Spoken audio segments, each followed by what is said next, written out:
for the 5th time in his career. He also tied a career high with 4 hits, both of those home runs solo shots. But Jock this season 11 for 32 with runners in scoring position. Had the 4 hits yesterday, seemed to be swinging the bat well. Today he is batting 7th and defending center field. Guys? Peterson hitting .265 now, and since the 18th of April, Jock Peterson is at .294. He'll be batting 7th this afternoon. It'll be Taylor and Turner and Grandal, the top third. Matt Kemp, the National League's leading hitter, at .347 in the cleanup spot. Max Muncy is at first. Puig has been hot. He's in right.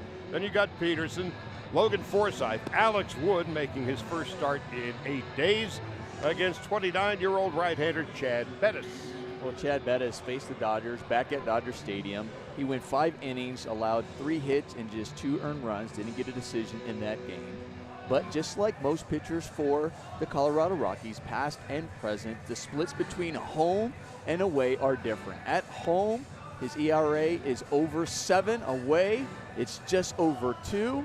And the other thing, too, just like Tyler Anderson, he has been victimized by early runs in the first inning. In 11 of his starts, he's given up 10 runs in the first inning. Rockies enter the day now a half a game out of first place. Arizona overtook them last night. Colorado at 30 and 28. The Dodgers at 28 and 30. And as we mentioned, the Dodgers in the last 3.5 weeks have picked up 6.5 games in the standings, and they begin the day 2.5 behind once again first place Arizona. It's going to be Chris Taylor, Justin Turner, and Yasmani Grandal here at Coors Field. After the game today, the Dodgers will board the charter, fly to Pittsburgh. An off day in Pittsburgh tomorrow, then Tuesday, Wednesday nights, and Thursday afternoon as Taylor takes a strike. It's 0-1. Chris Taylor at .251 with 8 home runs and 26 runs batted in his last 8 games. Chris Taylor's at .345 and has 7 extra base hits in his last 10 hits, and bang, a base hit into center field. So Chris Taylor continues his hot hitting. Well, the current streak that the Dodgers are on, people have been asking me, what do you think has been the difference? Well, the offense has definitely been a lot better. And really top of it, Chris Taylor setting the tone. And yeah, Doc has used different lineups. He hasn't necessarily been just the leadoff hitter throughout this entire streak that the Dodgers have been on, but he's been swinging the bat a whole lot better, and then Doc is getting more confidence at the top of the lineup, and he's been doing his job and getting on base. Increased his on-base percentage tremendously in May. With Justin Turner taking a strike, 0-1. Chris Taylor last year, let's not forget, he had .288 with 21 home runs. So he was a vital cog in the Dodger offense. And Turner, of course, a key component in that Dodger offense last year when he hit over .320. He takes inside and high. And it's 1-1. So the Dodgers are rocking and the Rockies are reeling. Dodgers winners of 12 of 16, 6 in a row on the road. And they're as close to first place as they have been since the 4th of April and the 6th game of the year. So they're feeling pretty good about themselves as Taylor lofts one to left. And underneath it is Ian Desmond, starting at first base the past couple of games.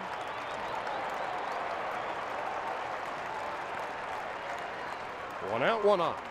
Ian Desmond did a good job getting behind the ball and making a good throw to second base. Chris Taylor goes back, tags at first base, and since the play's in front of him, breaks just to see how the throw is going. He breaks off hard at first, recognized the throw was on line, and then gets back. Yasmani Grandal coming up. Grandal at .253, 8 home runs and 30 runs batted in. Grandal in that 8-run 7th inning explosion was a key moment in the game. It looked like he was going to bounce into a 4-6-3 double play, but he beat the throw, extended the inning, and then the Dodgers went for the downs. And so a little play like that in a big 8-run inning may have gotten lost in the shuffle. Well, Matt Kemp definitely recognized it. He was getting interviewed after the game because he had that 2-run home run right after he was safe at first base. He said that was really key. He goes, it could get lost, but they recognized it in the dugout. The hustle by Grandal set the tone for that inning. Grandal to right, and that's Noel Cuevas making the catch. This afternoon, Cargo and Gerardo Parra, a couple of regulars getting the day off. Now here's Matt Kemp. He has been red hot. He's merely the National League's leading hitter at .347. Couple of home runs in the first 2 games of this series. Ranks 4th. Runners in scoring position as far as batting average is concerned.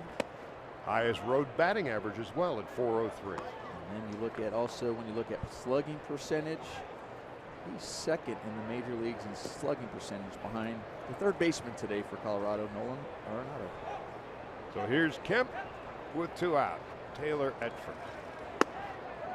That is missing inside. And it's 2 balls and no strikes.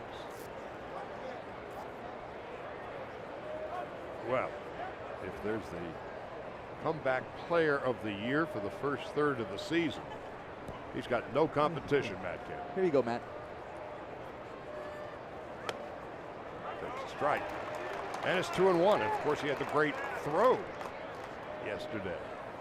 As Charlie Blackmon with good speed tried to tag and come home, and Kemp would throw Blackmon out. That would set the tone. The Dodgers would score 2 in the top half of the second. Rockies came back with 4, and then from that point on, Colorado did nothing, and the Dodgers ran away with it. 2-2 to Matt Kemp. Max Muncy on deck.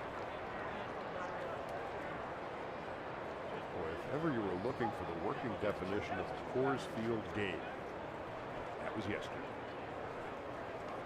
3 hours and 25 minutes. 16 runs, 23 hits. Kemp fouls it back. And even with the Dodgers being up 12-4 in the late innings, you go into that 8th or 9th, you still didn't feel like it was comfortable because you know Colorado. And I'm sure Dave Roberts feels the same way as a manager here. It's not one of those where like, all right, feeling pretty confident here, bullpen come in, just throw strikes. You just never know here because you can always see those big innings happening. Humidor or not. Here's 2-2 outside, 3 balls and 2 strikes. Max Muncy on deck.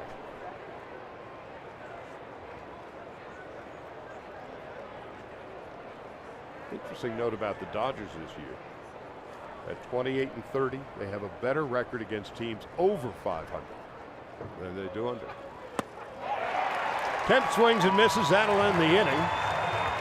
Taylor a leadoff single, and that was it.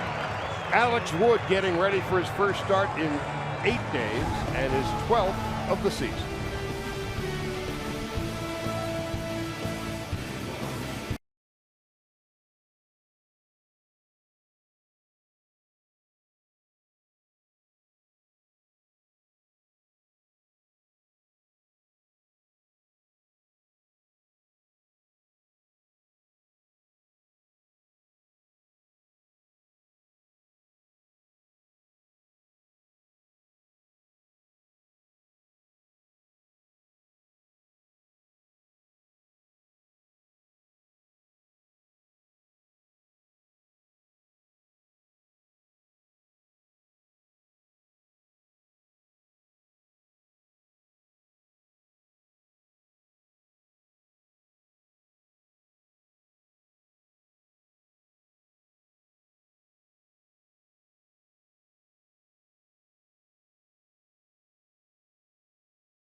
The Rockies this afternoon. He'll be followed by the longest tenured Rocky, Charlie Blackmon.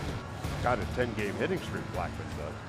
Then Arenado and Story and Ian Desmond, Noel Cuevas in right field, Chris Iannetta catching, Ryan McMahon at first base, Chad Bettis pitching and batting ninth against the 27-year-old left-hander Alex Wood, making his 12th start of the year. Alex Wood in his last start went 5 1/3, gave up 5 runs on 6 hits. That was against San Diego. Didn't factor into decision. Look at what his career at Coors Field. His ERA, 8.18 ERA. But if you're looking for a bright spot, last year, his last start at Coors Field, he went 6 scoreless innings. Well, this is a pitcher's hell. Coors Field. It's inside. 2-0 to LeMahieu at 295 with 5 home runs and 17 runs batted in. And he has had quite the series. Had 4 hits in his first game back on Friday night, coming off the disabled list. Blackman and Arenado to follow. One of the things we'll be watching closely today, Alex Wood. In that, he has had issues with cramps and had to come out of a game early. His start initially was supposed to be Friday night. They wanted to give him a couple of extra days to hydrate. And of course, in the mile-high atmosphere here in Denver, cramping is not the least bit unusual. The 2-1 is a strike. 2 balls and 2 strikes to LeMahieu.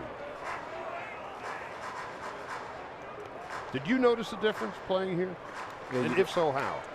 You definitely felt the difference. Sometimes you felt like it was tough catching your breath at times, especially in the later innings. And then sleeping.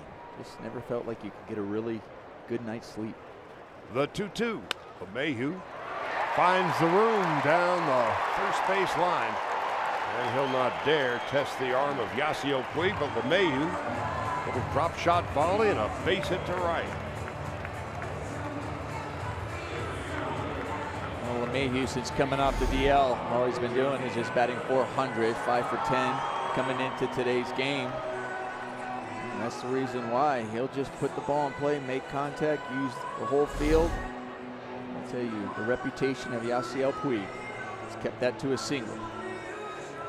Well, here's Charlie Blackman riding a 10-game hitting streak, during which time he has hit .372, .285 on the year. In point of service, he has been a Rocky longer than anybody. Got a shift on the right side of the infield as Wood misses up and in. Arenado on deck. Jock Peterson, you saw shaded a bit toward left field. A lot of room in the corner for Blackman, who swings and misses, and it's 1-1. Blackman, a couple of hits and a walk yesterday. He's one of those quietly underrated players. There's not much he can't do. Playing center field here in Denver is a tall order to begin with. Off Wood, that's going to be a hit. Let's make sure Wood's okay.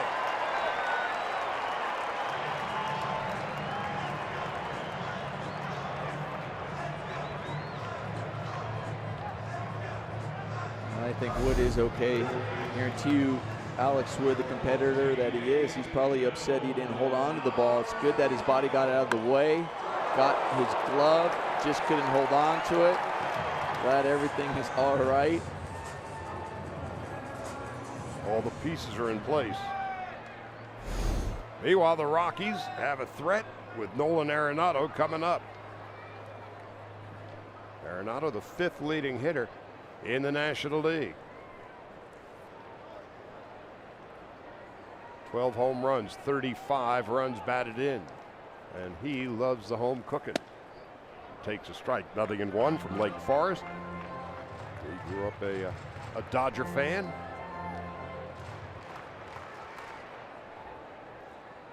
I think he loves hitting anywhere. And that's watching him. And then maybe we see it a lot because he does like hitting at Dodger Stadium as well. As Wood pulls the string. 0-2. Arenado 2 for 4 yesterday. Just underway, the Rockies with a threat in the bottom of the first. Arenado has reached base in 39 of his last 40 games. Wood just missing. It's 1-2. Arenado's been on base 15 consecutive games. Just missing. He's also hitting .406 against left-handed pitching. Outside of that, into center field for a base hit, and just like that, the Rockies have a 1-0 lead. On his way to third is Blackman, and with the throw going to third, Arenado is easily able to take second base, and the Rockies take a 1-0 lead.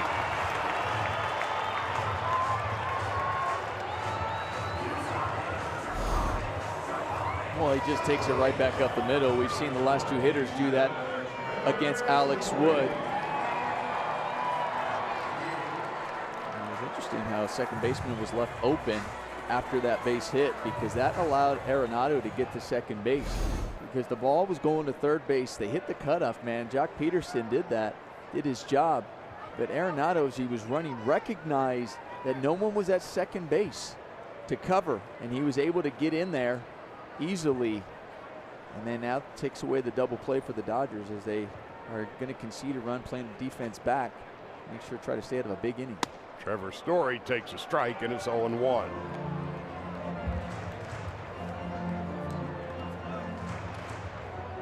So the Rockies with the early lead.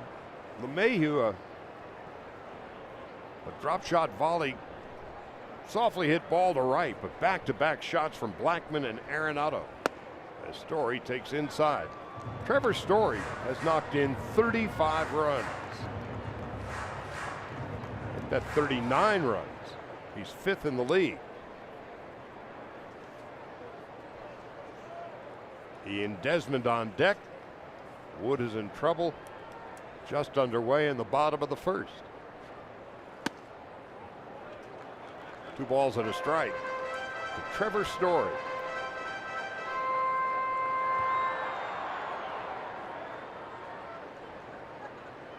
Story, 11 home runs. He's tied for 9th in the league. Has 4 triples, 3rd in the league in that category, and his 39 runs batted in 5th. Into center field. Peterson's camped underneath it. Tagging and scoring is Blackman, and wisely holding at second is Arenado. But the Rockies take a 2-0 lead.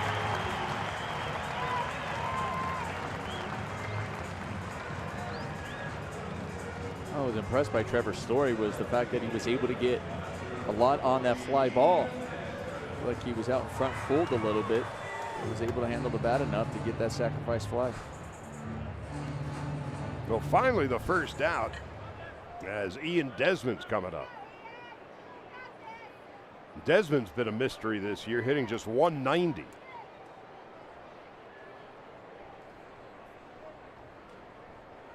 Arenado at second. Rockies up 2. Desmond takes the ball. Still looking for his first hit in the series. He started at first base in the first 2 games.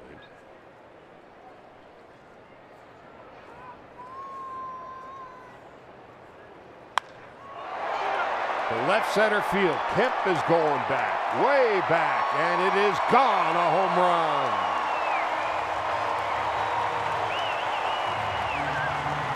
Wood getting cuffed around here in the first inning. A 2-run shot for Desmond, his 10th of the year.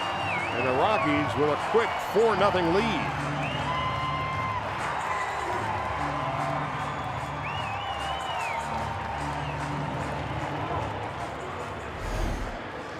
Well, coming into the series, so the last 2 games he was looking for his first hit against the Dodgers, but coming into it he was swinging a lot better for the Colorado Rockies. He was riding a 4-game hitting streak. He's hitting nearly 500 over those 4 games. Found it there. And now Cuevas with a fly ball to center field. Up against the wall is Peterson to make the catch for finally the second out of the inning.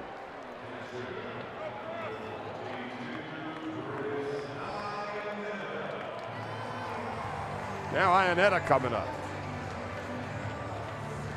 Coors Field, Alex Wood could live without.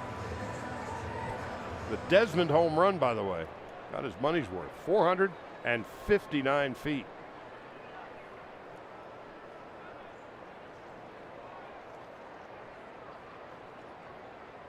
Ionetta takes a strike, and it's 0-1.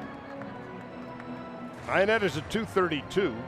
He's got 4 home runs and 14 runs batted in.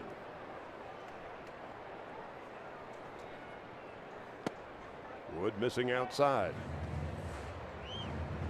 1 ball and 1 strike. Alex Wood, of course, went 16-3 last year, an all-star. Already more losses this year at 1-4 than he had all of last season. Ionetta has to limbo out of the way. A lot of those losses for Alex Wood has to do with the lack of run support that he got early in the season. In fact, Wood has received an average of just a shade over 3 runs per start. It ranks him 90th of the 94 starters in the National League. He needs a little bit of help. And this afternoon, he's going to need a lot. With the Rockies up 4 early. Ionetta takes call strike 3, and that will end the inning. But not before the Rockies come up with 4, including a 2-run home run for that man, Ian Desmond.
Yasiel Puig, the first 2 up in this inning, and 5 years ago today, Yasiel Puig, the wild horse, set foot on the MLB scene. His debut 5 years ago today against San Francisco, of course, at Dodger Stadium. Career 632 games, a 279 average, and you can see the long balls there. Yasiel Puig, when I told him earlier today about, hey, do you remember 5 years ago? He smiled and he said, hopefully I can have the same type of game today as I did 5 years ago, guys.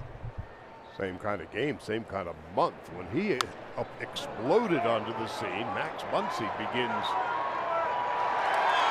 the 2nd inning with a home run. Went the other way. Just talking about Puig and his debut. Max Muncy with the home run, his 8th of the year. And the Dodgers are on the board. It's 4-1.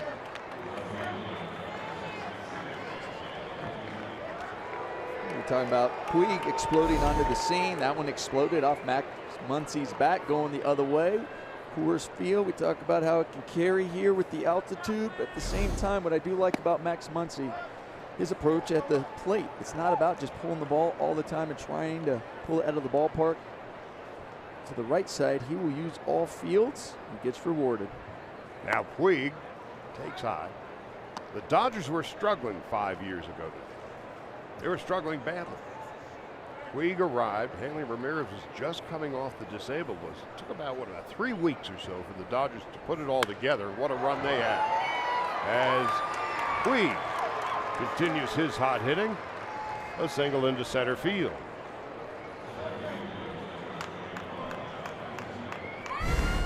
Let's take a look at our Carl's cam, and it's Max Muncy with the home run. The ball on the outer half, him staying with it, just going with it, driving it. Good things will happen. It carries out for him. So it's 4-1. And Peterson stepping in. Boy, Jock had some day yesterday. 4 hits, 2 home runs. 5th time in his career he hit 2 home runs in a game. So he's been very hot. Takes a strike. It's 0-1. On April the 18th, he was hitting 148. His average has practically doubled since then. 294 since the 18th of April, which brings his overall average up to 265. To third. That one had so much spin on it. Even Arenado had a struggle. He was able to pick it up in time to throw Peterson out by a step. That was coming at him like a gyroscope.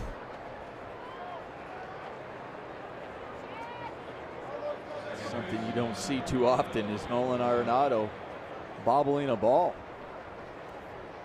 But what it did allow, that bobble allowed Yasiel to get to second base and give Logan Forsythe an opportunity to bat with a man in scoring position. Ryan McMahon did a nice job of digging it out of the dirt. And here is Forsythe at 207 with a home run and 7 runs batted in. Low and outside, 1 ball, no strikes.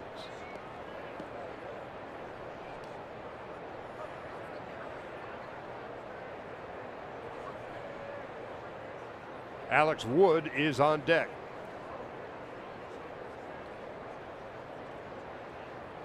Puig leading off second. That's Forsythe. Foul tips it. It's 1-1.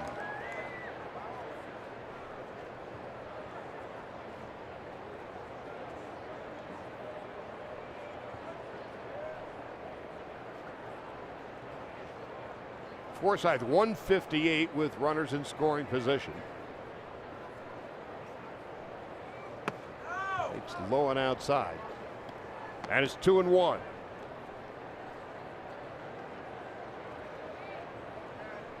Bettis can afford to take it rather easily against Forsythe. With Alex Wood on deck, Wood is 0 for 19.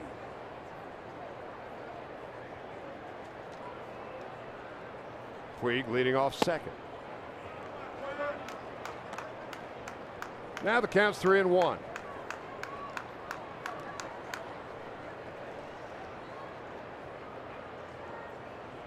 Dodgers have won 6 consecutive games on the road. Trailing by 3 here in the second. Forsythe takes a strike. It's 3-2.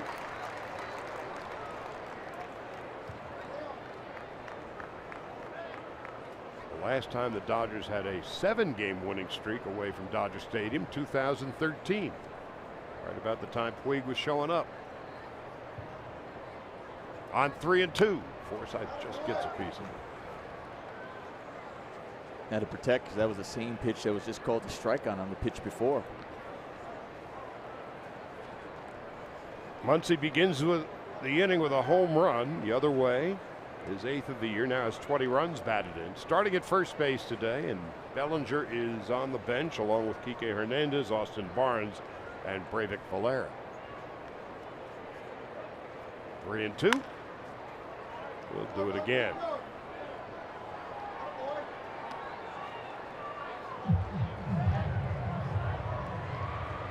So Forsythe still looking for that real hot streak.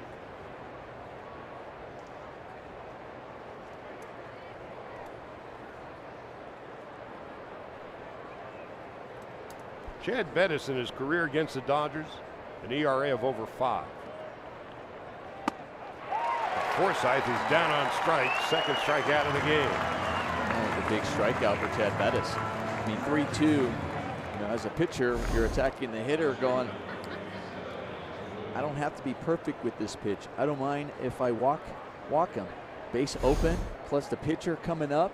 So I get to go out there and just attack with the pitch, make sure it's not over the middle of the plate. They have a lot of wiggle room to work with, and he gets the strikeout. Wood looking for his first hit of the year. 0 for 19 and 14 strikeouts.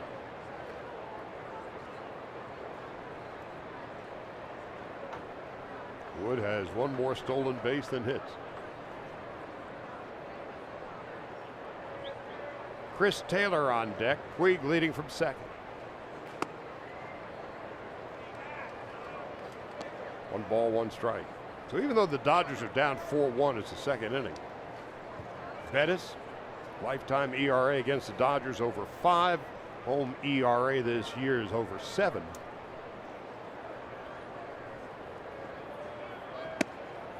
No sense of panic. It's Coors Field. It's Coors Field, and you also have Rockies bullpen that has been struggling as of late as well. Not just lately, but it seems like they've had struggles throughout this season. The bullpen ERA for Colorado is an even 5. Comebacker, bobbled. Bettis still with plenty of time. Yeah, that's going to do it. 1 run on the Muncy base hit. Max Muncy is 8th of the year. It's 4-1 Colorado. We go to the bottom of the second.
By BMW. See a Southern California BMW Center today for exceptional offers or visit SoCalBMW.com. And by Jack in the Box. Try the new Cholula Buttery Jack, part of the Buttery Jack family. Only at Jack in the Box. Alex Wood had a struggle in the first inning. 24 pitches, 15 for strikes, 4 runs, and 4 base hits. The 2-run home run by Ian Desmond. He'll be facing the 8, 9, and 1 hitters for the Rockies in the home half of the second, beginning with Ryan McMahon, then Chad Bettis, and DJ LeMahieu. So the Dodgers at least get 1 back. They're back to within 3. It's really the key. You know you can have those big innings here in Colorado. You just think about, especially early on, when you go down early in a game, well, listen, if we can just try to get 1 run in an inning, slowly creep back into this game, and then you hope that your pitchers just start settling in and start putting up zeros on there. contain the damage. Local product Ryan McMahon. At 229, still looking for his first home run of the year. And takes a strike. It's 0-1. Dodgers fly off to Pittsburgh. Off day tomorrow. Tuesday, Ross Stripling and Joe Musgrove. To left. And Kemp. Step in fair territory, makes the catch, first out of the second.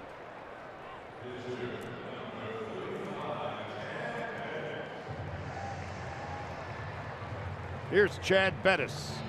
He's 3 for 24 at the moment. He's got a 3-run lead to work with.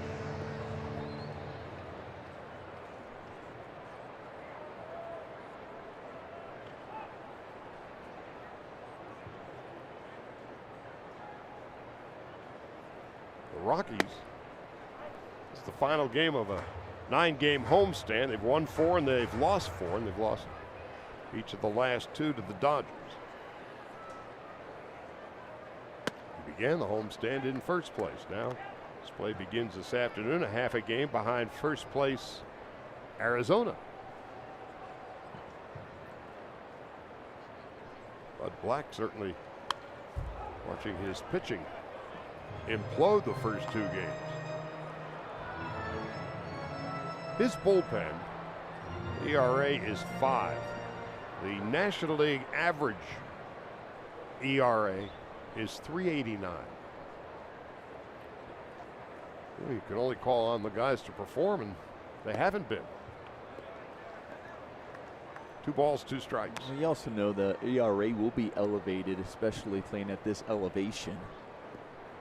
But at the same time, they've also had some struggles on the road as well.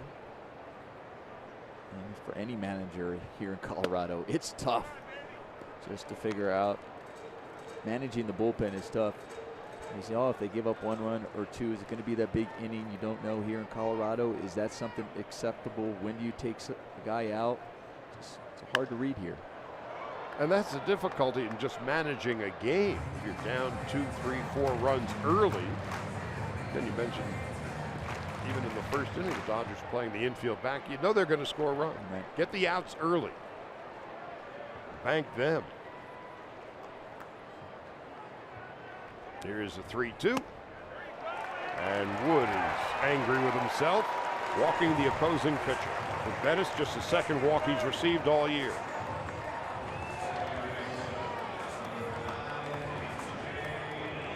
Now here's LeMahieu, who started the damage in the first inning.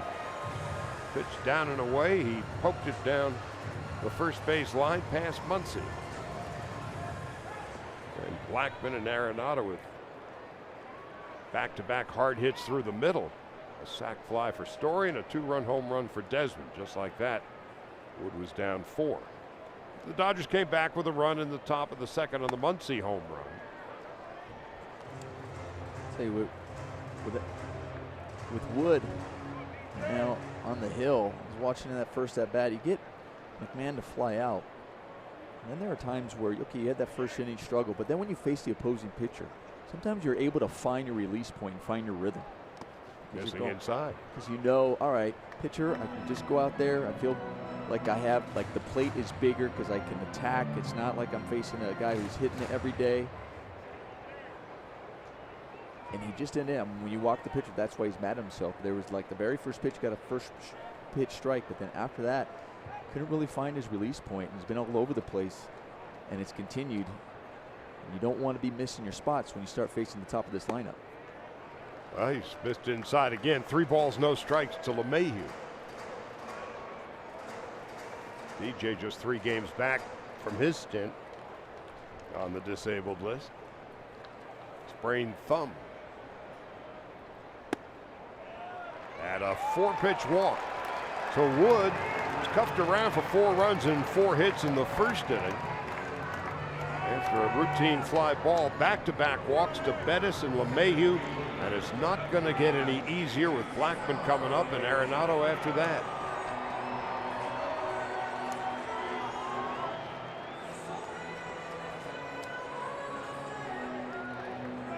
Blackman with an infield hit in his first at-bat. Now has an 11-game hitting streak.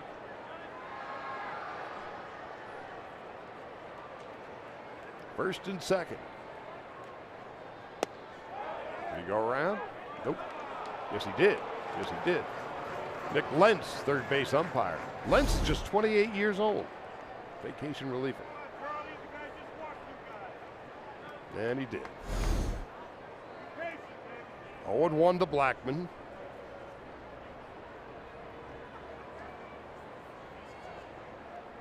Lefty against lefty, no problem for Blackman against Wood.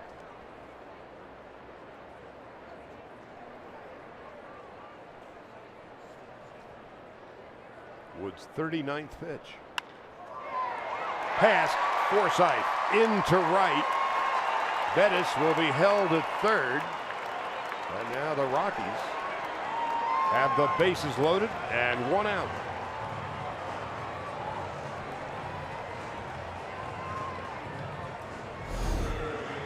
Oh, Blackman just kind of reaches for this pitch. Ball was going down and away. It's one of the better pitches that Alex Wood has made in these games. Seen early on, Wood struggles trying to find the strike zone and hit his target. Blackman, such a good hitter, just reaches out, puts the barrel on the ball, finds a hole. And as a result, Honeycutt's going to go out and talk to Wood and the entire infield. And this is a situation that no pitcher wants to find himself in. Bases loaded, one out, and Nolan Arenado coming up. Arenado's already singled, driven in a run and scored a run.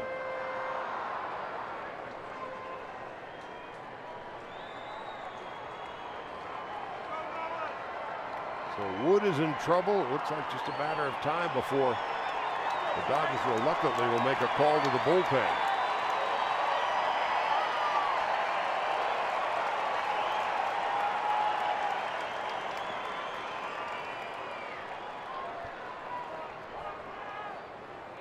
Arenado at 328.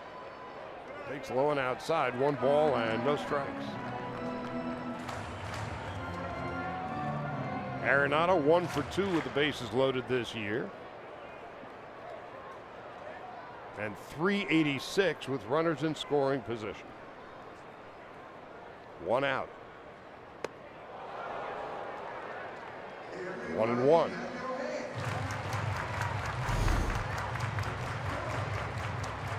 Once in a while you get fooled on a pitch as a hitter. You can see Arenado get fooled on that. There are times when you see hitters like Arenado and you say, oh, he's setting up the pitcher because then he might get that pitch again and he squares it up. Now sometimes you just get fooled and you're able to make the adjustment in the middle of the at-bat. And won't get fooled again. No. 2-1 to Arenado.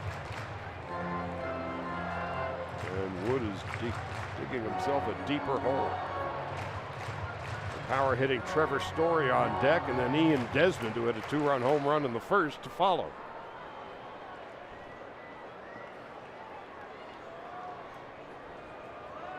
Bettis, LeMahieu, and Blackman, the runners at third, second, and first, as Wood misses way outside. 3-1. A lot of times when Alex Wood is on the hill and you see him kind of missing or having trouble finding the strikes, a lot of times it's consistently down in the zone when he's having trouble. Right now, he's just missing all over the place. Being down in the zone, that's fine, especially when you're in trouble because you possibly get that ground ball, double play, get you out of this inning. But right now, it's been up, it's been down, it's been out, it's been in. Arenado in his career with the bases loaded, a meager 333. 3-1. 3 balls and 2 strikes.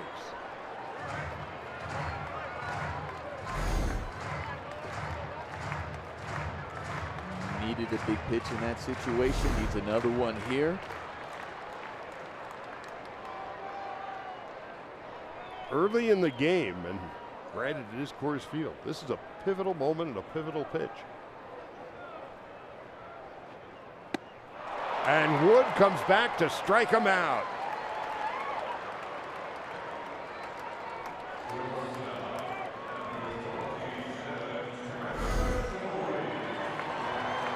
says a lot about Alex Wood, especially when you're struggling to find the plate. Course of this game, course of this inning especially, you have 2 base on balls, you walk the pitcher, and to still have confidence in coming in with an off-speed pitch and a 3-2 count with the bases loaded. Story has as much power as anybody, but he tends to strike out as much as anybody. So this is another key moment early in the game. 0-1. Story's been struck out 67 times. He's 3rd in the National League. Goldschmidt has struck out more than anybody. Lewis Brinson with 68 strikeouts, and then there is Story with 67. The other side of the coin is he's got 11 home runs and 40 runs batted in.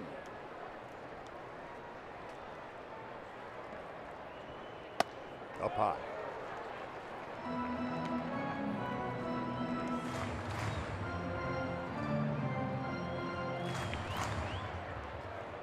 Dodger bullpen not yet up. But that is subject to change without warning. And again, Roberts has to put into his game plan. Coors Field. Story swings and misses. And it's 1-2.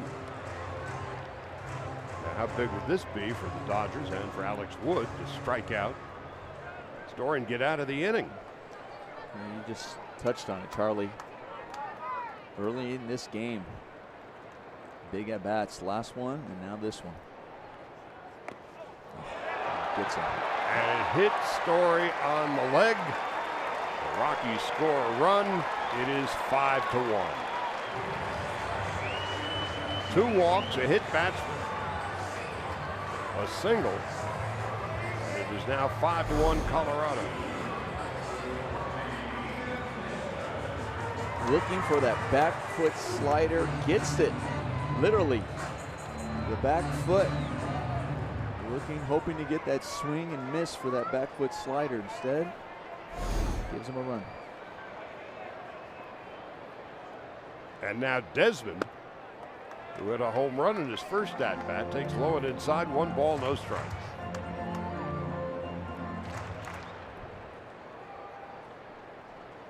For Desmond, it was his 10th home run of the year. And it's 1 ball and 1 strike. And he got his money's worth. Good job getting that barrel to the ball when it was up in the zone. 459 feet on that one.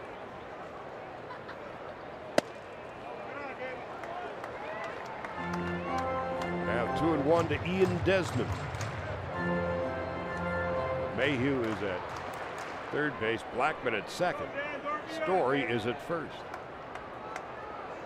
For the Rockies, just 1 hit in the inning.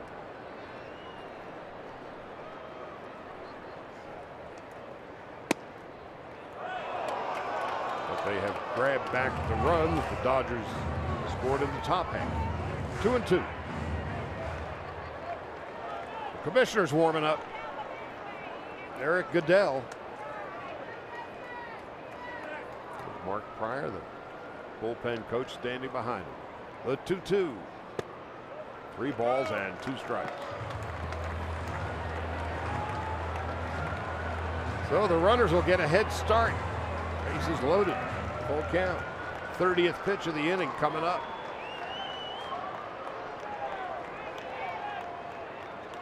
By all indications, Wood's not going to be here all that long this afternoon. And this pitch, a key moment in the younger stages of the game. Desmond awaits. There go the runners. And we'll do it again.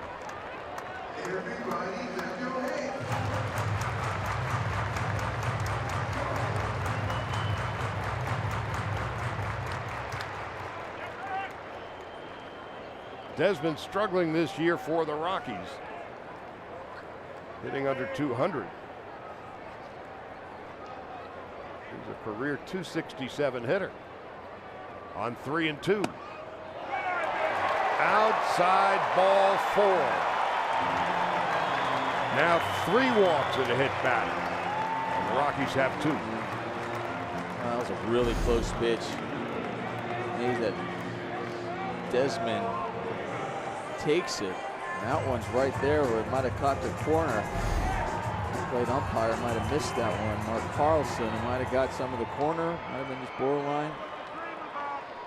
Hard to get those right there, to get those calls when you've been all over the place as a pitcher. And that just right where the glove is. Grandal, mound visit, just trying to settle the nerves of Wood.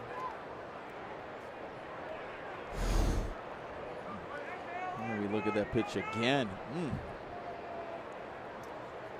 He can't believe it. He thought he got the corner, knowing how big that pitch was.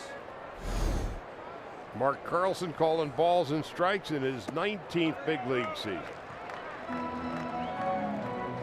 And Cuevas. 1 ball, no strikes, fly to center in his first at bat. So nothing going right for Alex Wood this afternoon. 4 in the first and 2 in the second for the Rockies. Base is still loaded. Cuevas, it's 1-1. Cuevas starting in right field this afternoon. And so Cargo, who's been red hot left-handed hitter, gets the afternoon off, and so does Gerardo Parra, who's been starting in left field. Time call.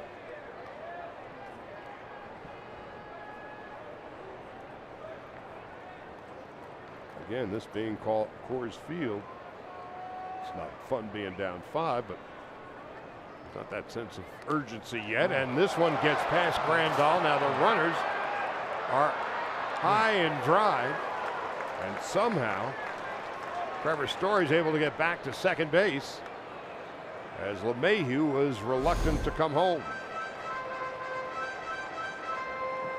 LeMahieu reads this. Blackman over there at third base. And then he just stops the Story at second because he saw Blackman break. So he was going, I'm going to third. Then he lifts his head up and goes, uh-oh, I am caught in no man's land. And it's also a difficult angle for a runner at third base to determine. That one is ripped foul.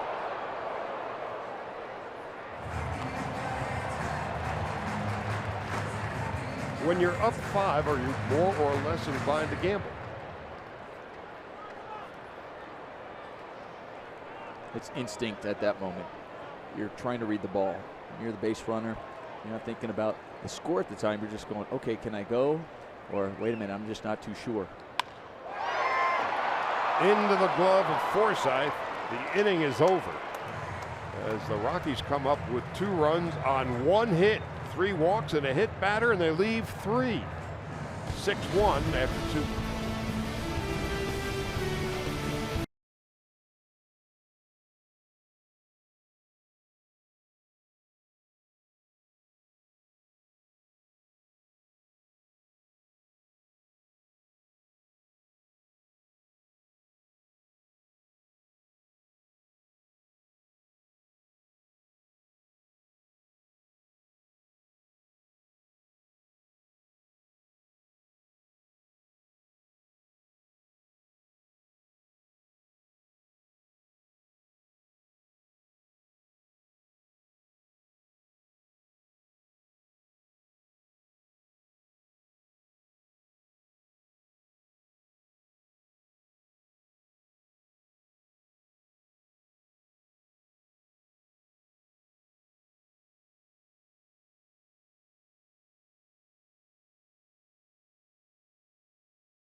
Got a base hit in his first at-bat. A couple of triples this weekend.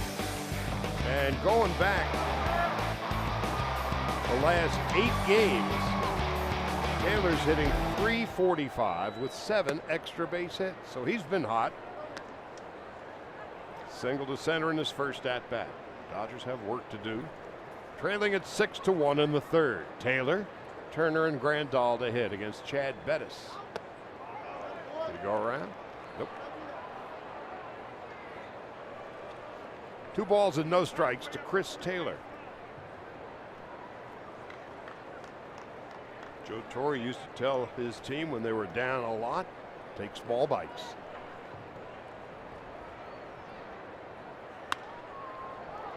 Taylor to the right field corner.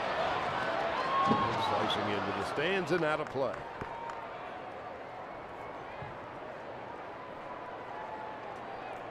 That is really the key. You tell yourselves collectively as a team, listen, yeah, we're down by a lot, but we can't make it all up in one inning, especially when there's a lot of baseball left to play. So get that 1 run, do the little things to try to produce that 1 run an inning. And then another and another, and oh, by the way, Coors Field. I think especially here, I think when you have that mentality of just kind of trying to produce that 1 run, that's when the big innings end up happening. And yet, yesterday, the Dodgers, I don't think they were looking to put up an 8th spot in that 7th, but the little thing, Yasmani Grandal hustling to stay out of the double play, was huge. Something small like that ended up setting up that whole inning. After Grandal beat out that double play ball, Kemp hit the home run, and a walk, a hit, a walk, another hit, another walk. Triple by Taylor.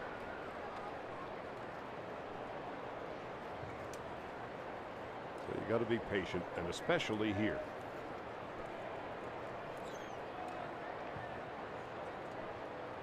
So Taylor has lifted his average to .254. Not even Arenado could get to it. And Taylor, trailing by 5, is not going to risk it. But he's 2 for 2.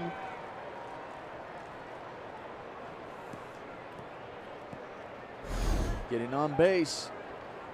About putting the ball in play. Good things happen.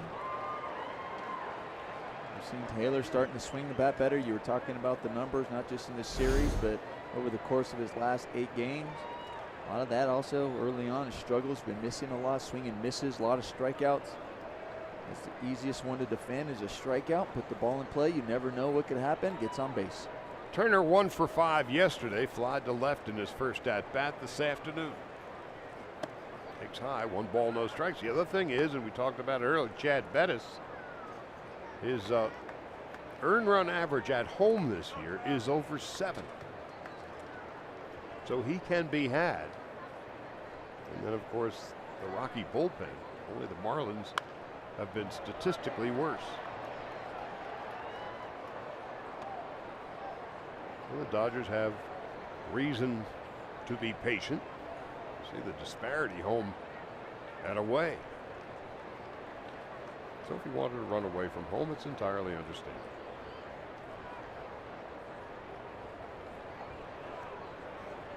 Grandal on deck. Turner frustrated as he pops it into short right. That's LeMahieu.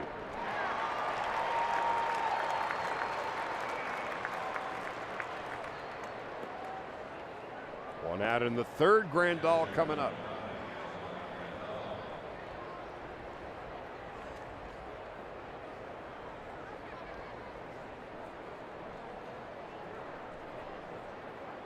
Grandal flied to right in his first at-bat. 1 for 5 yesterday, knocked in a run and scored 1. Takes a strike, nothing in 1.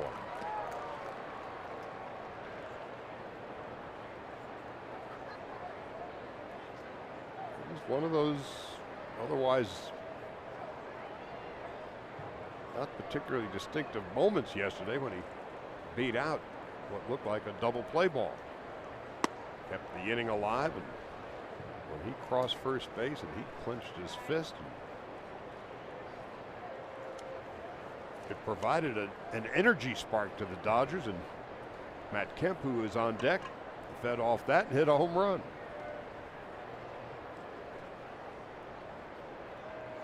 The 1-1 is high and outside. It's 2 balls and a strike to Yasmani Grandal.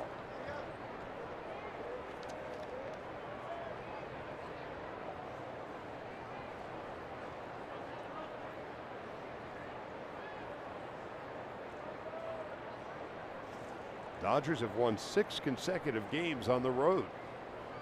But down 6-1 here. Grandal lofts it to the left, and Arenado will make the catch.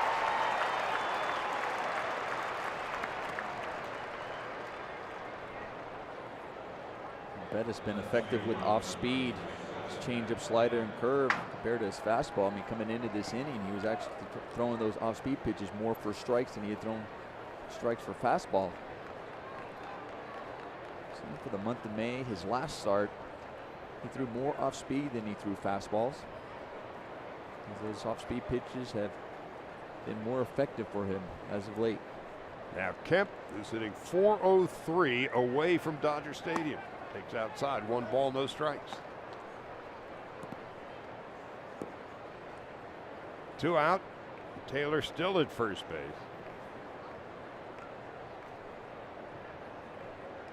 Muncy on deck. He hit a home run in the 2nd inning. 1 ball and 1 strike. Chad Bettis came up with the Rockies in 2013. He's been a .500 pitcher in his career. 4-1 this year. Career ERA of over 5 this year, 3 2/3.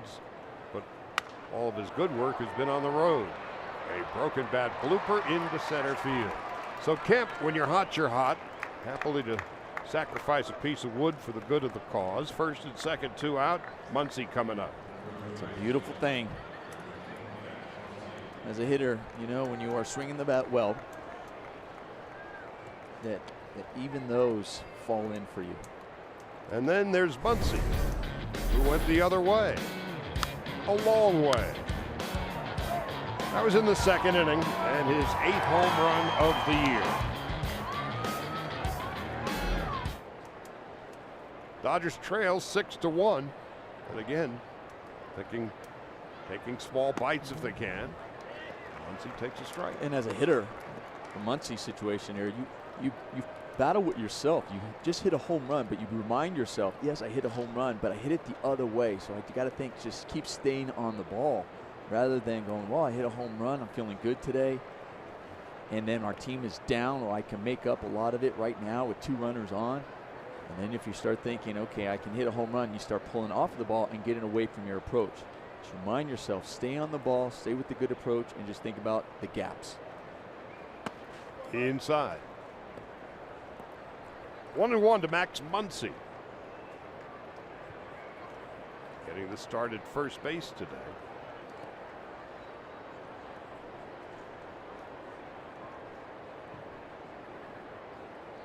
Muncy's played some first, he's played some third. He's actually beginning to take some ground balls at second base.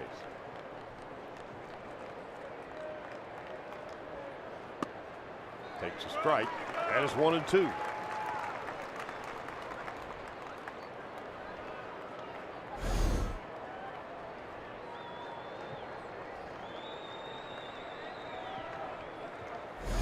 Pin the tail on the donkey on that one. It's like, was it almost a similar pitch that Alex Wood didn't get the call on and ended up ball 4?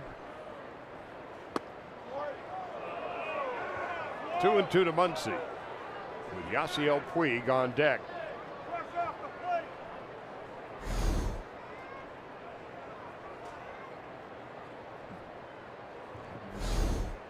That one shows it off the plate. 2 balls and 2 strikes to Max Muncy with Taylor at second and Kemp at first.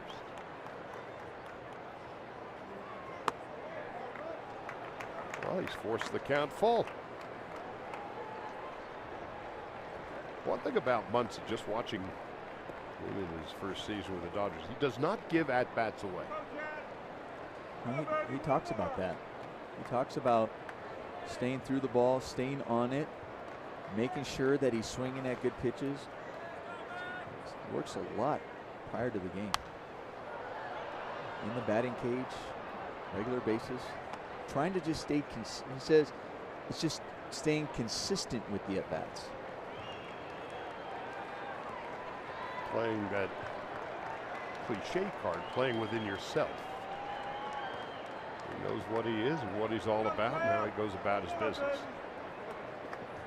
So Taylor will get a head start from second base and Kemp from first. Bettis on 3-2. And we'll do it again. Again, he doesn't give at-bats away.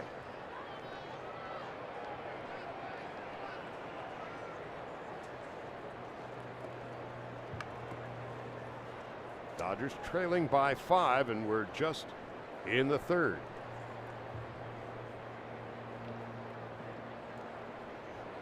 So we'll do it again, and for Bettis, his 59th pitch.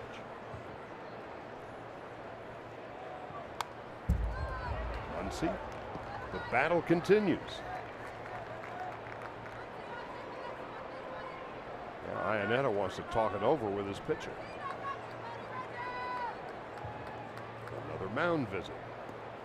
Next pitch in this battle between Bettis and Muncy will be the 9th. Yasiel Puig on deck. Iannetta getting his money's worth out of this mound visit. And Mark Carlson says enough.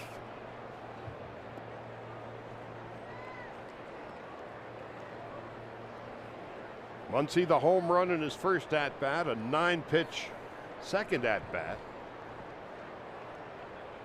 Full count, 2 on, 2 out. And we'll do it again. Great at bat by Muncy because he's fought off all different pitches. It's not just, all right, they're trying to attack me in one spot and I'm swinging and I'm just fouling them off. Like, say, a fastball up and in, you just kind of keep fouling it off, fighting it off. No, it's been a fastball, it's been a breaking ball, it's been a chain, it's been everything. Staying alive. So again, Taylor and Kemp will get the head start.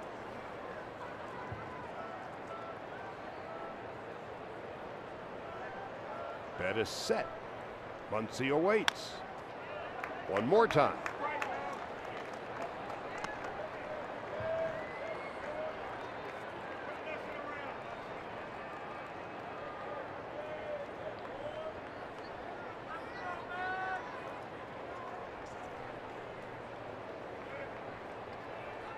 So the next pitch in this confrontation will be the 11th.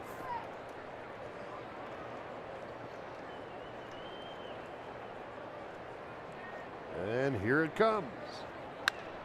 Drilled to right field. Max Muncy on the 11th pitch of the at-bat. It's a 3-run shot. And just like that, the Dodgers are back in the game. What an at-bat for Max Muncy. His second home run of the day.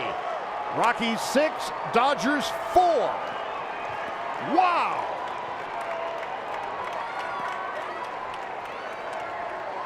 That's as good as it gets.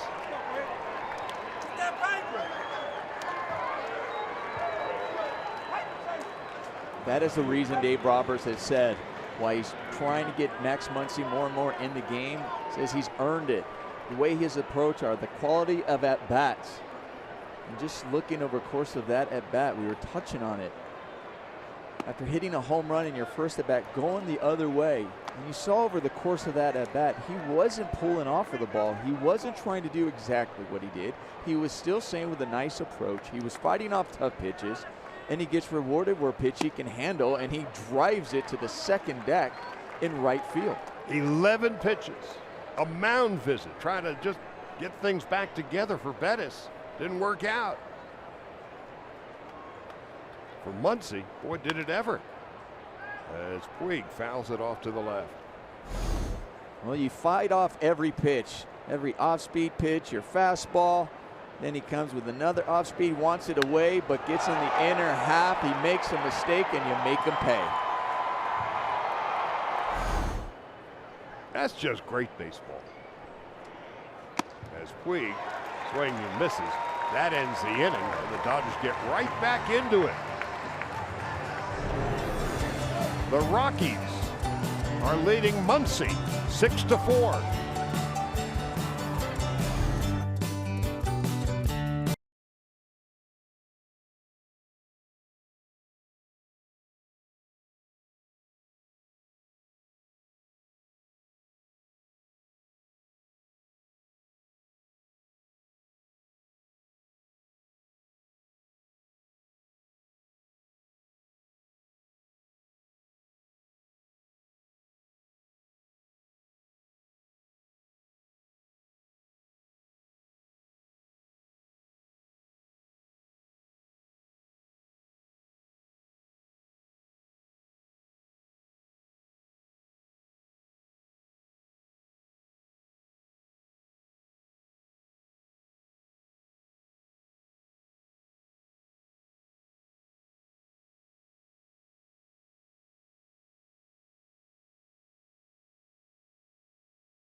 First call up to the bigs. From his arrival in LA to his major league debut. Don't miss Backstage Dodgers presented by Cadillac. Friday after the postgame show on Sportsnet LA. A call for the commissioner. Eric Goodell on in relief, but Max Muncy has told the story so far today. A solo home run to left in his first at-bat. And in his second at-bat on the 11th pitch against Chad Bettis, a 3-run shot to right. So it's 6-4. And Eric Goodell is now on in relief. The Dodgers once again are going to have to rely on the bullpen to come out there and get the victory if they look to sweep these Colorado Rockies in this series. Well, they're right back in the game as Iannetta fouls it to the right. Out of that play. Well, in that inning, the Dodgers talking about take small bites, one at a time. Taylor, leadoff hit. Kemp, a broken bat hit. Muncy with 2 out. An 11-pitch at bat against Chad Bettis. Hits a home run into the second deck down the right field line. Dodgers right back in it at 6-4. As Iannetta fouls it off to the right. 2-run deficit in this ballpark is not all that much. Ryan McMahon on deck and Chad Bettis to follow.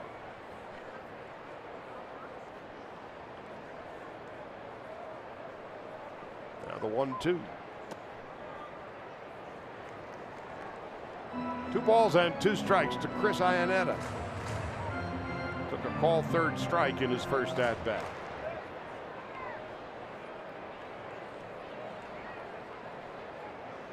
Iannetta has 4 home runs on the year.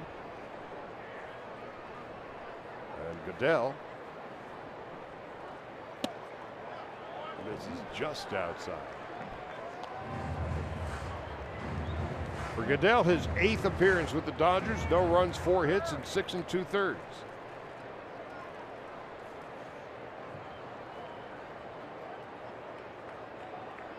It's been an interesting weekend here in Colorado, just even to this point. Now the 3-2. Iannetta fouls it back. When the Dodgers took off on Thursday after the game with the Phillies, beaten 2-1, held to 2 hits. That was the day that Kershaw came out of the game. Everybody knew it was going to be the DL, and so it was a disheartened lot as the Dodgers were held to just 2 hits by Aaron Nola and the Phillies. And they knew they were going to have a bullpen game on Friday. Iannetta down on strikes. And of course, Scott Alexander began the 6-pitcher merry-go-round. Dodgers came back with 4 in the 6th and 2 in the 9th to beat the Rockies 11-8. And then yesterday, down 4-2 after 2 innings. And then they stormed back with 8 in the 7th. So the Dodgers showing some grittiness and some guttiness. And today, Wood struggled in the first 2 innings, knocked out. But the Dodgers, with Muncy hitting a solo shot and then a 3-run shot in the 3rd, Dodgers have shown they can take a punch and get off the mat. Ryan McMahon, 1 ball, no strikes.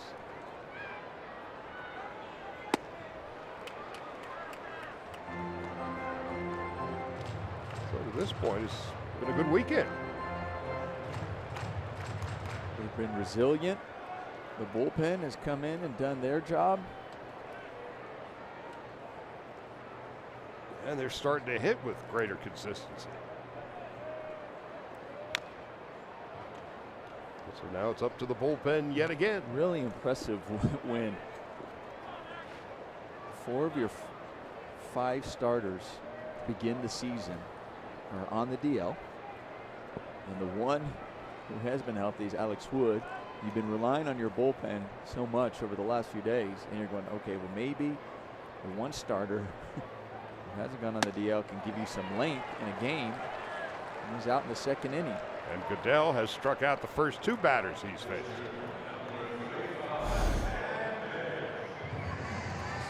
Lining the ball up, climbs the ladder, hits his target. Goodell has been effective. He's tossed scoreless relief in 11 of the 12 games this season. He's holding hitters to just a 167 average. And has yet to give up a run in a Dodger uniform. Chad Bettis, 1 ball, no strikes. Bettis had a 6-1 lead after 2. And now his lead is down to 2 runs. And again, it's now going to be a test for the Dodger bullpen. This will also be really huge. Not only just on the bullpen, but also from an offensive side. Is that you have that inning like you did last time. You feel that momentum, so you're looking for that quick inning. So it's really up to Bettis to come in and say, okay, if you can get that 1, 2, 3 inning, that really helps the bullpen. I mean, offense. A strike. 1 and 2. Well, you broke their serve. Now you got to maintain your own. And Goodell is a strike away from doing it.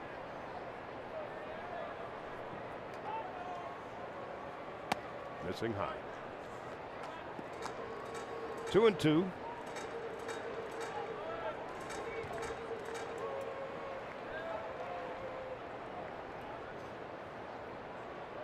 How far Goodell is going to go.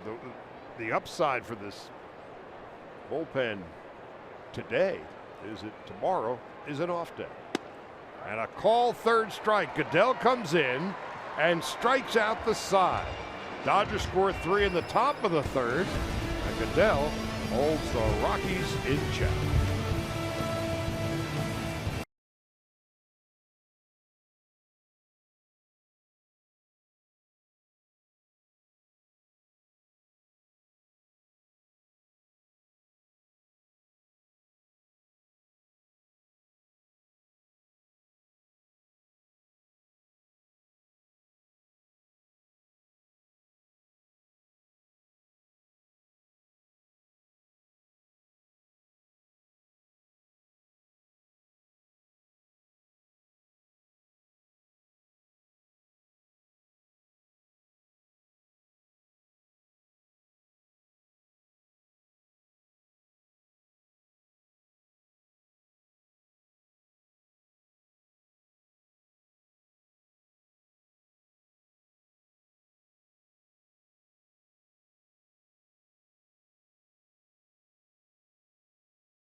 from behind and get this win. It'll be the first sweep of the Colorado Rockies at Coors Field since September of 2010. And here's looking ahead. The Dodgers begin a 3-game series with the Pittsburgh Pirates on Tuesday through Thursday. As far as the Dodgers starting rotation is concerned, first game belongs to Ross Stripling. He'll go up against right-hander Joe Musgrove. TBD for the Dodgers on Tuesday. He's going up against righty Trevor Williams, and then Dennis Santana, who has already made his big league debut here on Friday, is going to actually get a start on Thursday. He'll go up against right-hander Jamison Talion, guys. The Pirates begin this day at 30-28, 6.5 behind the biggest surprise in the National League, the Milwaukee Brewers. Well, if not the Brewers, then the Braves. Who saw either one of those teams coming? Well, the Dodgers have the Pirates in the windshield as we get ready for the 4th inning, and Jock Peterson will lead it off. It's a pretty good by Walker, right? debate.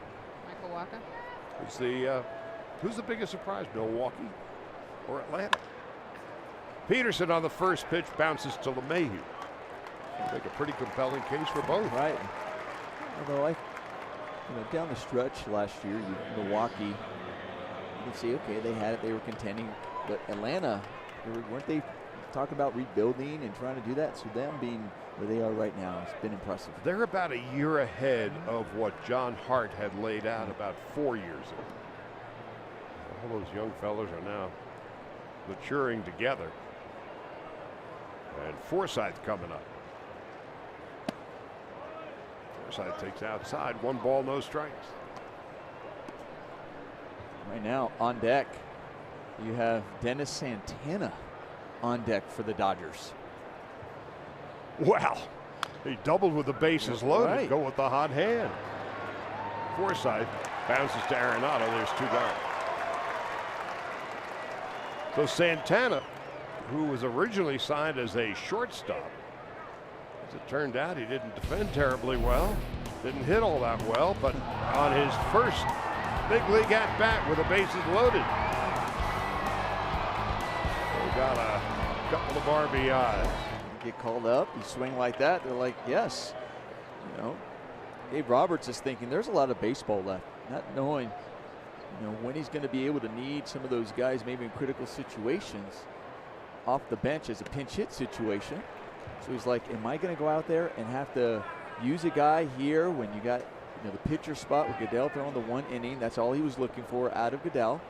So he's like, why not throw up there Santana? Instead of Goodell, he swings the bat differently, and he's probably been doing it as a start compared to Goodell. Well, his thinking might have also been altered had either Peterson or Forsythe got on. That's different as well. So now with 2 out, nobody on, Santana down on strikes. Doesn't have to use anybody off the bench. A 1-2-3 inning for Bettis. After 3.5, Rockies 6, Dodgers 4. Join T-Mobile in showing appreciation for all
Access and manage your tickets, enjoy check-in offers, exclusive content, and much more.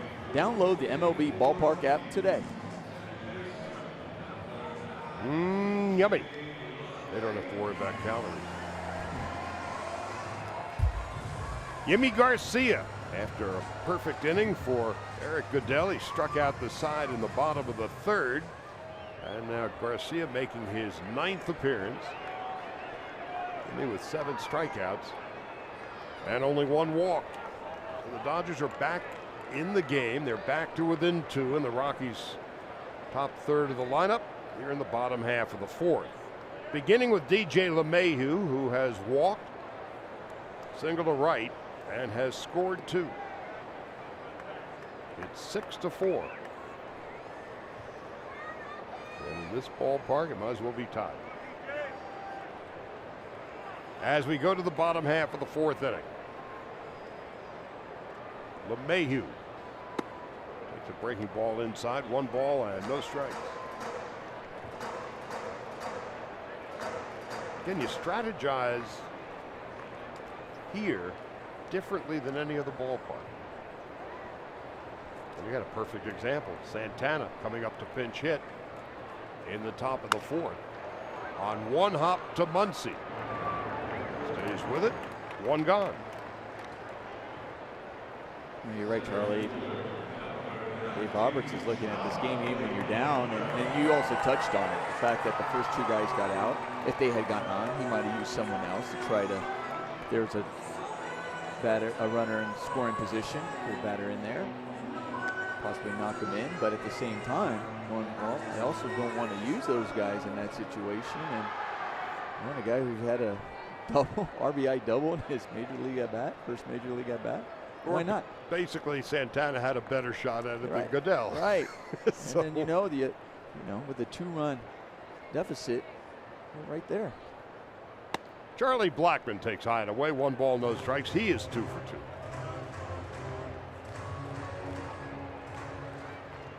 So 2 runs here is nothing. Arenado on deck. Shift on the right side for Blackmon, who's been a Rocky longer than any other active player.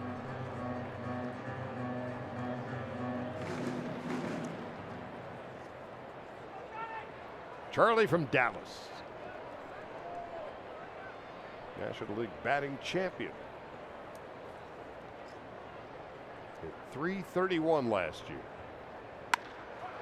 But right into the perfectly positioned Logan Forsythe's glove, 2 gone. That's why you put Logan Forsythe right there. Like, don't worry, stay right there. You'll get a line drive. There you go. Something about the spray chart. That's what makes this game so hard. You can do everything right as a hitter. Blackmon did. Still being out. 2 gone and Arenado coming up. Yimi Garcia pitched on Friday, pitched an inning in their victory on Friday and gave up 1 hit, and that hit was to Nolan Arenado, and it was a home run. For Arenado, it was his 12th of the year. And he just missed the 13th by not very much.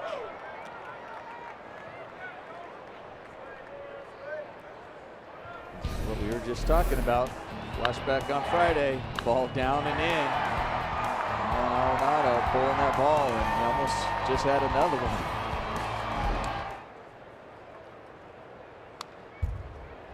No balls and 2 strikes to Arenado, who has singled, scored a run, knocked in 1, and has been struck out today.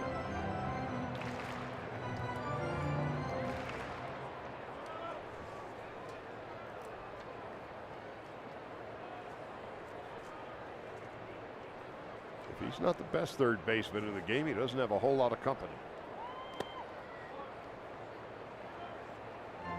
1 ball and 2 strikes.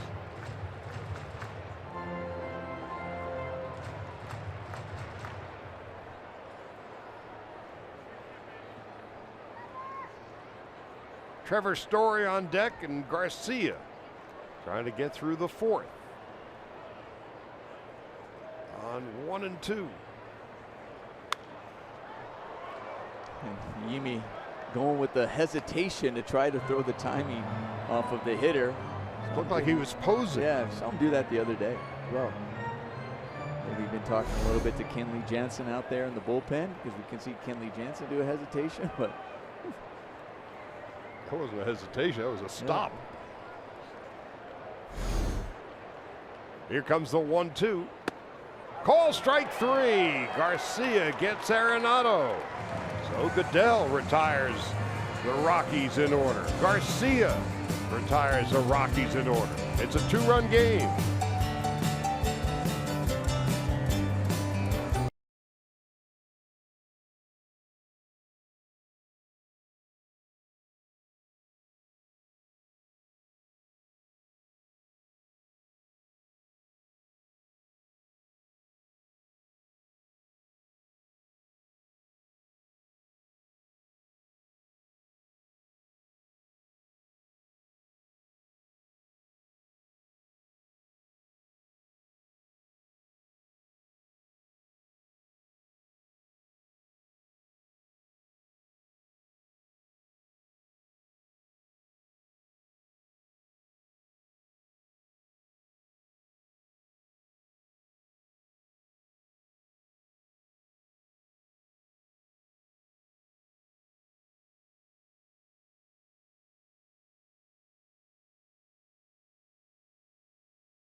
California Toyota dealers. Your summer starts here at your Toyota dealer. Get incredible deals on a stylish new Corolla.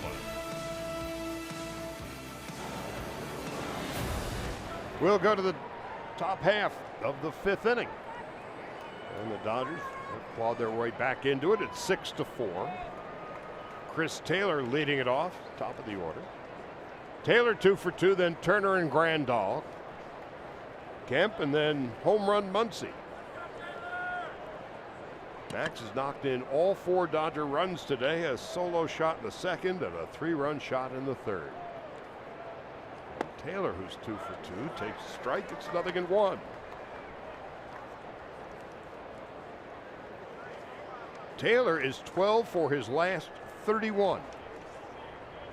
Leads the National League with 6 triples. And after a slow April, he is really beginning to heat it up.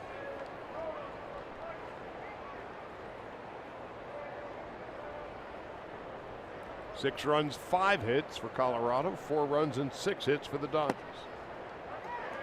Strike at the knees.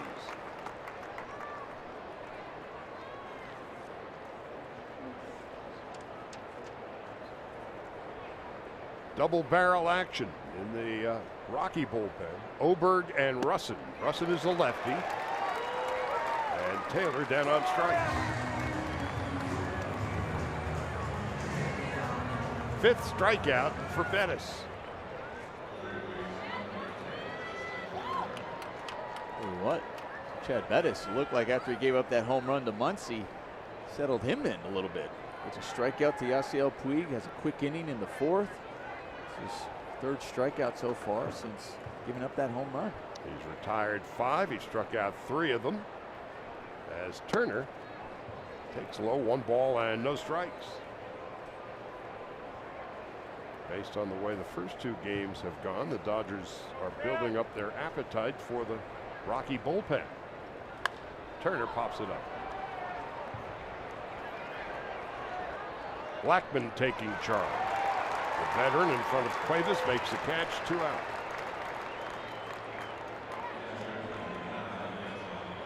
So Bettis gave up a hit in the 1st inning.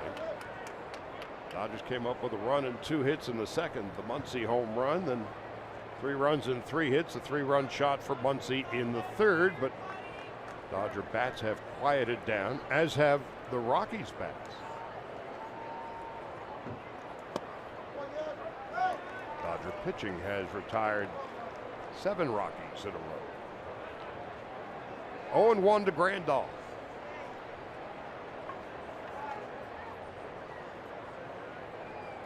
Bonnie is 0 for 2.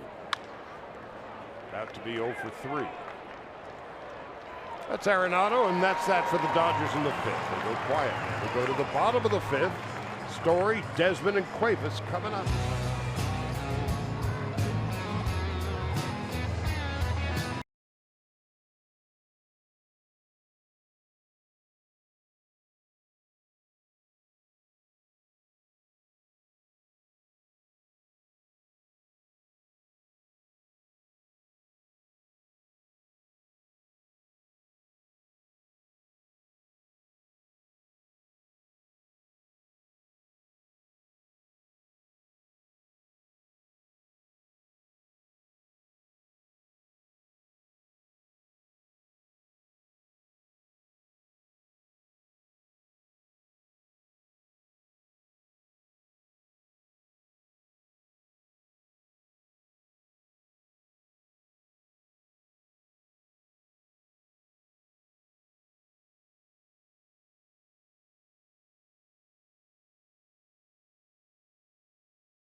First, it's a ball game versus the rival Giants at 5:15. Then it's movie night presented by Fandango, featuring the classic film The Sandlot. You're killing me, Smalls. Visit Dodgers.com/movie night. That big angry dog was a little itty bitty chihuahua. That was a fun movie. Now Trevor Story will lead it off against Yimi Garcia. Story, a sac fly in his first at bat and was hit by a pitch. Dodgers trying to get back into it. They're trailing 6-4. It was 6-1 after 2. Story to this point, Max Muncy, 2 home runs. He's knocked in all 4, and the relief pitching of Eric Goodell, and now Yimi Garcia in his second inning. Delivers high and inside. 1 ball and no strikes. Goodell in the 3rd and Garcia in the 4th has stopped the bleeding for the moment. And Bettis has settled down to retire the last 7 batters in a row. So this game now has a different feel than it did early. Denver subject to change without warning. Story on the year, 11 home runs, and his sac fly RBI in the first inning, his 40th run batted in.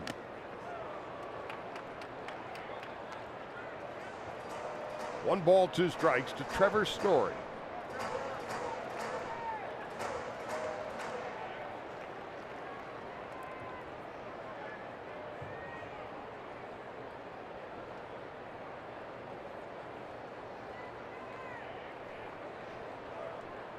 For Garcia, his 14th pitch. This thing just inside. Didn't miss by much. As a pitcher, you're thinking if there's a place to miss, that's exactly where you want to miss it. Good pitch by Garcia with the hesitation. As a hitter, if you swing at that, you make contact, it's off your shin. Now the 2-2. Story to short, past a diving Taylor. Trevor Story's aboard with a leadoff single in the bottom of the 5th. And trying to get to second base, and he does. Trevor Story did not stop running.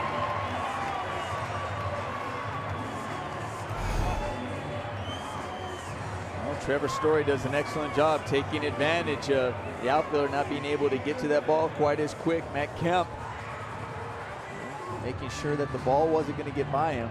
Didn't get there quite as fast as he would like to. Trevor Story recognizing that. Look at him running with the head up and saying, listen, I'm going to. And gets in there. So Story is at second base, and Desmond is coming up. Desmond, a 2-run home run in the first inning, his 10th of the year.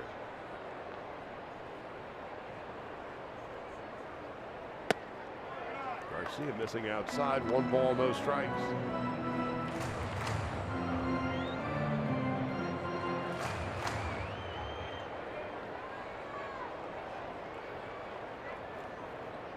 Josh Fields is getting ready. Desmond takes outside, 2-0. Well, Cuevas is on deck.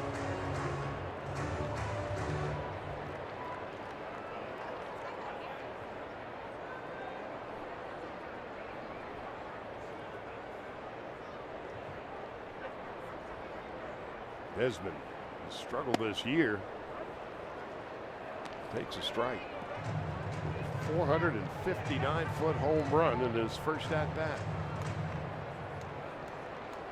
This was a day that Alex Wood struggled from the first batter until his last.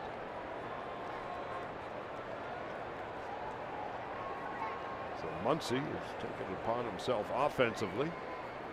Goodell and Garcia now out of the pen, and Fields will be next.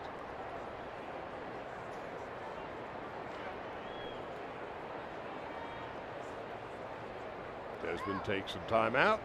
Garcia taking too much time, and Story leads off second base. Slowly hit. Oh, look at that play by Garcia. He's got Story caught in a rundown. In the meantime, Desmond will get to second base. Good job by Story to stay in the rundown long enough to allow Desmond to get to second. There were 2 really good plays on this ball. One, first and foremost, by Yimi Garcia, getting to that ball, snagging it, and then running him back to second base, then giving the ball up. Second good play on this one was Story.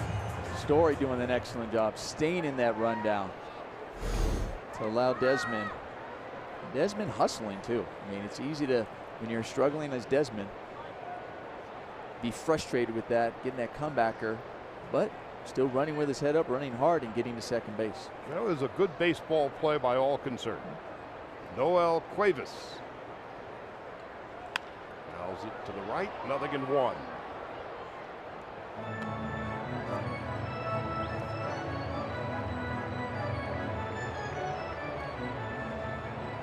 Cuevas is 0 for 2. He's flied to center and lined to second.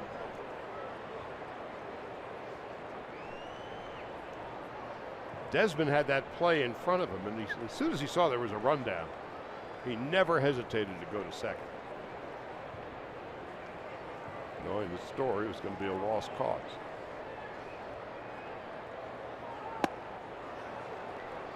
No balls and 2 strikes to Noel Cuevas.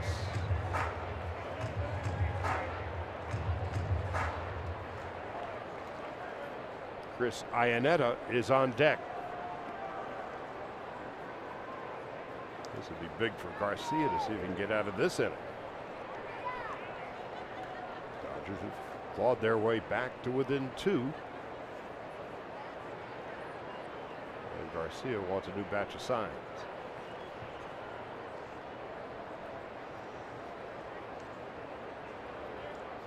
For those of you in the living room, do you have any idea what just happened?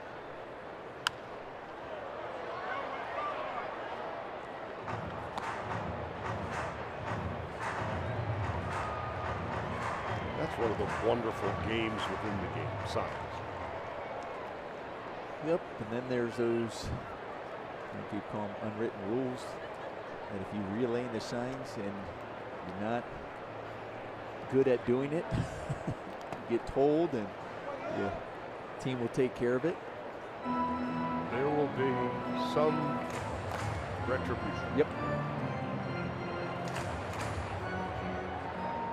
And then at the same time, you also get on your side going, listen, we need to be better with our signs to make sure they're not stealing.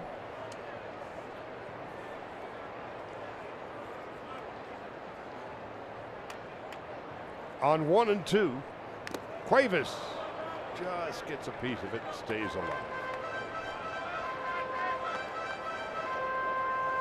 I remember playing, there were certain guys that that I knew that were they were so good at giving signs. I knew they had it every time on second base. And we had to be aware of it. And I wasn't really getting on the guy because they didn't make it obvious as they were relaying it, but I'd have to go tell the people, we got to switch them up. We have to be better. On 1 and 2 with Desmond dancing off second. So Garcia's going to step off the rubber.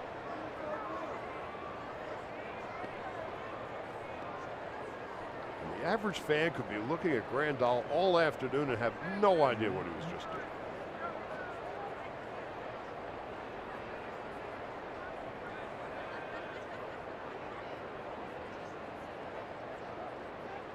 Now Garcia overly concerned by Desmond, who's stolen 6 out of 8 this year.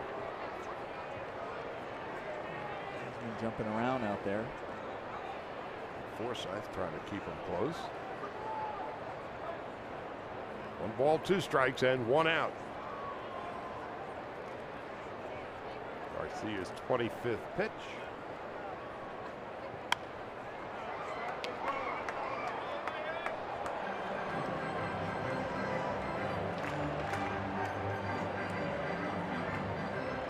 The average fan would also be curious. How do you keep from forgetting signs? Beginning of the series. Runners on base, not on base. A lot of times the pitcher has a particular way he wants signs. It's the catcher knowing that, so they don't forget. But it happens, and you see the pitcher, you see the catcher get crossed up, and boy, is that scary for the catcher. That's when you see these. That's where a lot of the trips would happen to the mound, where you're going in, especially. And I wouldn't be surprised here with a man on second if they happen to get Cuevas out. You go out there and maybe talk about him. The 1-2, comebacker. Desmond races back to second. As Garcia throws to first, 2 gone. And there's Yasmani, just like I was talking about on cue, going to talk to Yimi. You got Dave Roberts coming out, so that's why. That's usually the time when you have a guy on second base out there for that many pitches that long. You're going, well, maybe we have to change it up. Infielders come in. Let's talk about them. Dodgers are not going to change the signs. They're going to change the pitchers. Josh Fields on his way in with 2 out of the bottom of the 5th. Rockies 6-4.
last appearance on Thursday against the Phillies. This is going to be his 28th appearance, 2.36 ERA. Opponents hitting 200 against him. However, in that 26 2/3 innings, he has given up 4 home runs. There's 2 out, and Iannetta coming up.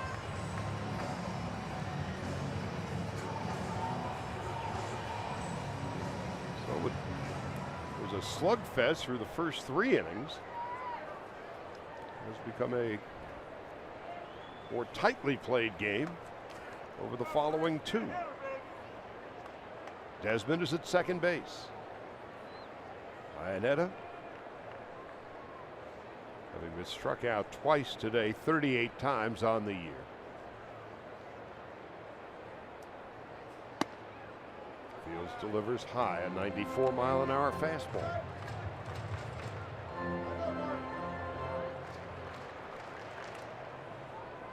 Well, this is going to be yet another strategically operated game for manager Dave Roberts today. With Wood going just 2 innings. Toss to second base, gone! Desmond wants a replay, more out of embarrassment, I suppose, than anything else. Well, the Dodgers didn't hesitate. They were running in like they knew they got it.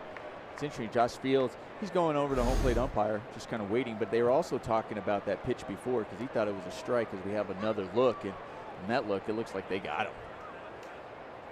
Desmond got caught the other way. Second base umpire Jerry Davis, the crew chief, with the call. Bud Black hasn't yet made the request. But you got to know when to hold him and know when to fold him. No runs, 1 hit, and nobody left. How about a perfect inning for Josh Fields? Max Muncy coming up. He'll be the second hitter in the 6th inning. He's already got 2 home runs and 4 RBIs on the day.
Desmond picked off at second base, and Matt Kemp has just been robbed by Trevor Story. Spectacular play turned in by the Rocky shortstop. It was a great play by Story, laying out. This is one where you know already as an infielder who's running and knowing how many steps you take to lay out. And I mean infielder, specifically a shortstop. There are times where you just don't lay out if you have to take more than 3-4 steps, because even if you come up with it, you probably won't be able to throw them out. That one, it was a rocket. 2 steps, robs him. Now Max Muncy. There's a strike, 0-1. Muncy, a solo home run in the 2nd inning. and an epic 11-pitch at bat, resulting in a 3-run home run in the third. And a strike. 0-2 to Muncy.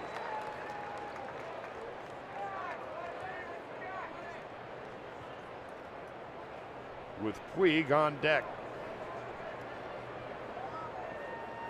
Muncy immediately in a hole against Bettis with a shift on the right side of the infield.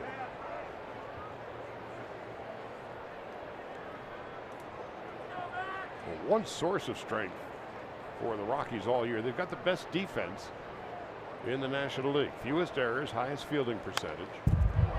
Muncy fouls it back. And that last at bat by Max Muncy in the third, what I was impressed with, he fouls the ball going the other way on the outer half, then pulls the ball in, fouls him off some tough pitches, but he stays with the approach so he can get this one and keeps that one not just fair, but way out. On the 11th pitch, 0-2 to Muncy. Bettis delivers inside. 1 ball, 2 strikes. Muncy starting today. Bellinger watching. Muncy now with 9 home runs and 19 runs batted in. Now it's 2-2.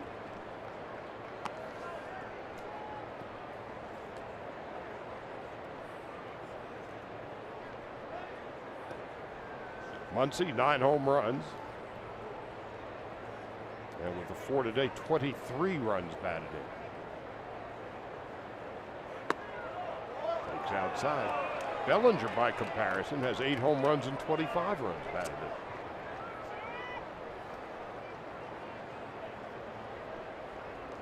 Three balls and 2 strikes, 1 out. Remember, this count began at 0-2. But Bettis gets the best of him this time. Cody Bellinger with a day off, and Alana has more. Charlie, this is the first time this season that Cody Bellinger has actually been sitting down against a right-handed pitcher in Chad Bettis. Dave Roberts talking about it with the media earlier today. He said, you know what, he's competing, he's just not getting the results. He said it might be a good day for him to get 2 days off. Of course, the team has the off day tomorrow. He said he's never struggled like this in his young career. The preparation isn't the issue, it's certainly the results. And he said it's not so much that the pitchers are adjusting to Cody, there's some mechanical things that he needs to do differently. And he did admit a little bit that Cody might be in his head, so 2 days off. Yasiel Puig, on the 5th anniversary of his entrance into the major leagues, has just hit one into the right field corner, a 2-out double for Yasiel Puig. Yasiel Puig wasn't running right away out of the box. Kind of watching that, admiring that a little bit. Then he started going and gets this double. As you see, he thinks maybe I got it, or if he, was that going foul? But then he started picking it up. That could have been one of those where maybe you could have got third on that one. He was running out of the box. Something you think about, but at the same time, you also don't want to make the third, the first out at third. So the only way you go to third is make sure, but still in scoring position. Bud Black, double switch. Consulting with home plate umpire Mark Carlson. We'll tell you who and what when we come back.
lose it. Chris Russin is now on in relief, part of the double switch. Gerardo Parra is inserted into the lineup in right field. For Russin, his 18th appearance and his ERA, a hefty 7.43. Again, the bullpen has just been a sinkhole for the Rockies this year. Collective ERA of 5, 14th in the league. Only the Marlins have a higher ERA out of the pen, and the Dodgers certainly were able to get the Rocky bullpen in the last couple of games. Now, Kike Hernandez, as soon as Russin comes in, Dave Roberts counters, and Kike will pinch hit for Jock Peterson, a righty-lefty switch. Russin pitched on Friday's game. Came in, threw an inning, and ended up giving 2 earned runs, giving up in that inning. That was in the 9th, and that was off a Yasiel Puig 2-run home run. So Puig is at second base. The Dodgers have more pinch hits than any other team in the game. But Roberts has been able to use his bench well as Kike takes high, 1 ball, no strikes. He's the tying run at the plate. Puig at second base, he's 2 for 3.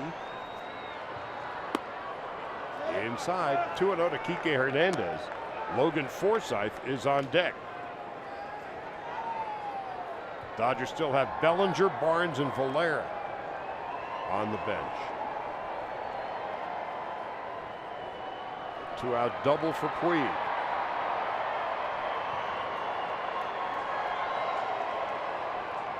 Hernandez steps out of the batter's box.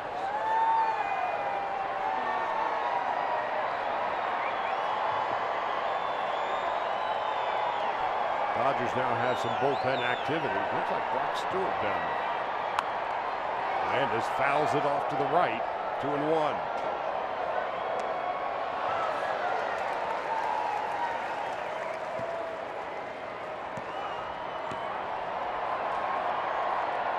Hernandez 4 for 15 with runners in scoring position. Indeed it is Brock Stewart.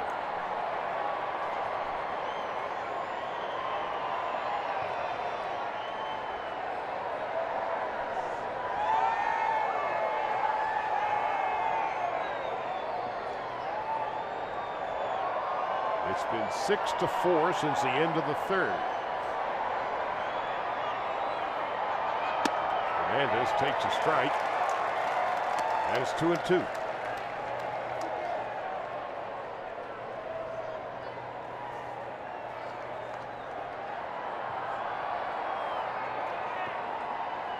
Hernandez at 211 with 7 home runs. He's the tying run at the plate. 2-2 from Russin.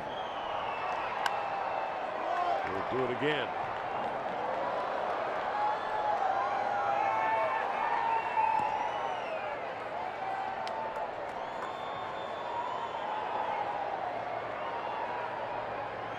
Comfortable 76 degrees on this Sunday afternoon in Denver. Chris Russin has struggled all season.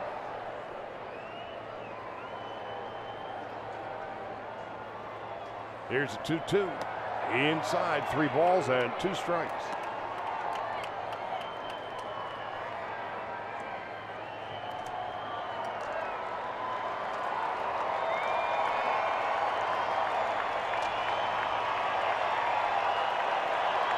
Russin a career ERA of over 4. Last year just 2.65, but this year it's over 7. 3-2. Outside and low ball 4. So now the tying runs are aboard. Forsythe coming to the plate as the lead run. Well, Russin not here for long. Bud Black, he's going to make another pitching move. Scott Oberg will be on his way in when we come back.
After the game, enjoy Friday night fireworks set to an LGBT night mix and presented by Denny's. For tickets, visit Dodgers.com/promotions.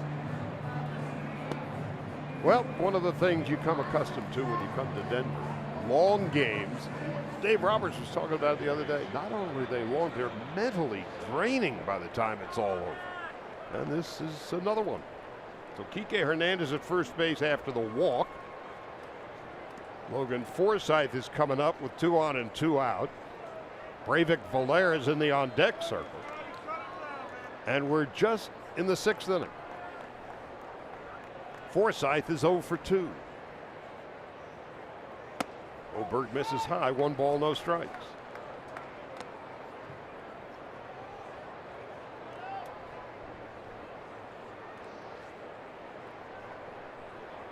Logan down to 2-0-2. And with 2 out and crack of the bat, he can find himself an extra base hit. We can have ourselves a tie game. And there's a strike to Forsythe. It's 1-1.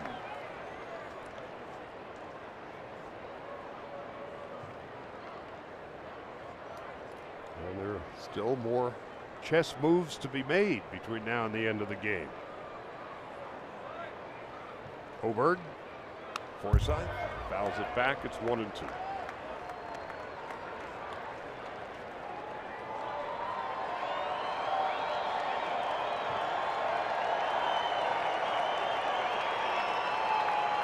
One ball and 2 strikes. Puig at second. Hernandez at first, the tying run. Oberg set. Into center field for a base hit. Here comes Puig. Hernandez goes to third. It's a 1-run game. Nobody was at second base, and Blackman nearly had to run it in before they suddenly realized there was a vacancy. So Puig comes in to score. It's a 1-run game, and Hernandez is at third. This is really a good piece of hitting as we take a look at our Arco top-tier play. That ball was breaking down and away on Logan Forsythe. Stays on the ball and takes it back up the middle for a nice 2-out RBI. There was nobody at second base. Now Breivik Valera is going to pinch hit. Valera yesterday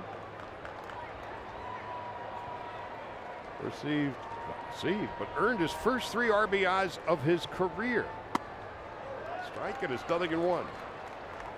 Had none until yesterday in 3. Tying run 90 feet away. The Dodgers back to within 1. The Dodgers have been taking small bites. Oberg delivers. High and outside. 1 ball, 1 strike.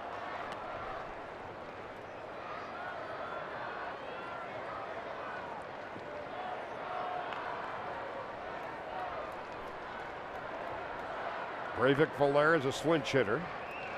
And that's Kike Hernandez. The tying run. Forsythe at first. And he's going to go to second without a throw.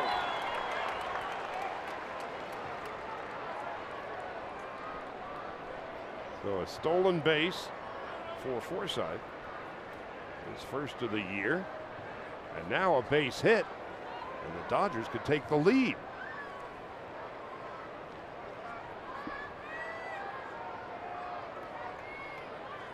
Second and third. Valera to short. Story picks it up. Throws low and it gets past McMahon. It goes to the sidewall and the Dodgers take the lead. 7-6.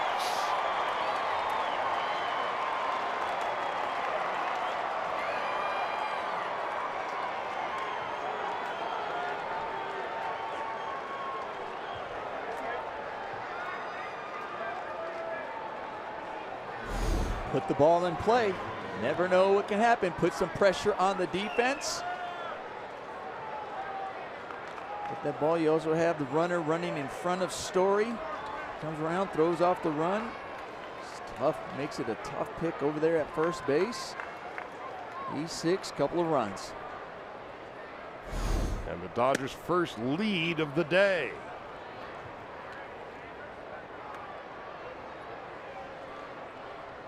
And the Rocky bullpen continues to become undone. Chris Taylor, 2 for 3. Dodgers 7-6. 1 ball, 1 strike to Taylor. This all began with 2 out and nobody on. Kemp was robbed of a hit. Muncy struck out. Puig doubled. Kike Hernandez walked. Forsythe a single. And then the 2-run throwing error by Trevor Story, who's been looking at his shoes the last 15 seconds. 1 ball and 1 strike.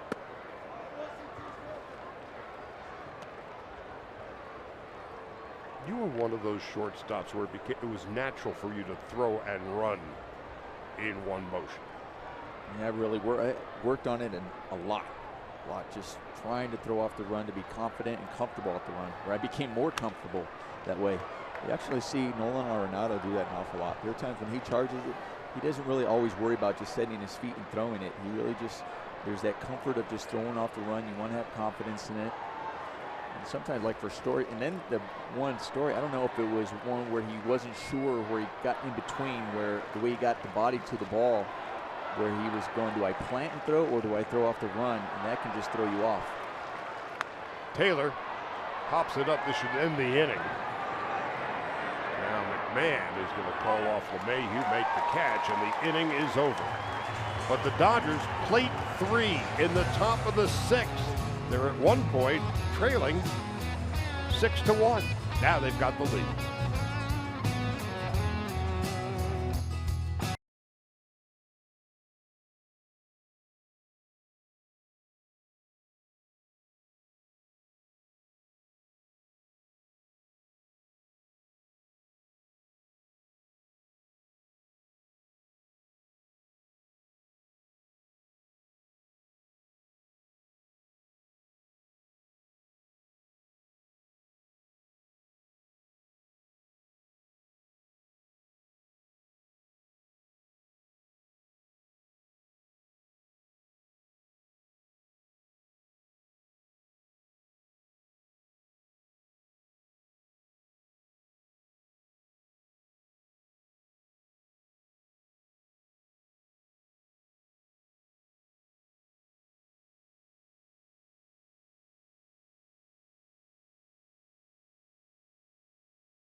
See rebates on qualifying appliances. Go to SoCalGas.com/rebates. As we go to the bottom half of the 6th inning, Kike Hernandez, who pinch hit for Jock Peterson and walked, prolonged the inning. Forsythe with single homer run, and then Valera gets aboard on a 2-run error by Story. The Dodgers have overtaken the Rockies, and now it is Brock Stewart making his 6th appearance. Dodger bullpen in its last 7 innings, no runs, 3 hits, 7 strikeouts, and a walk. Chris Iannetta will lead it off. And takes a strike, 0-1.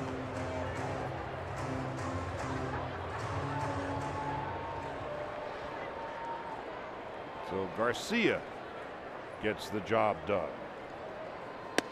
Fields faced one batter and picked off a base runner. So now it is up to Stewart.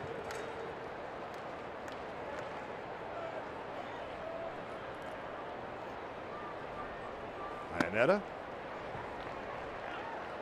1 ball and 2 strikes.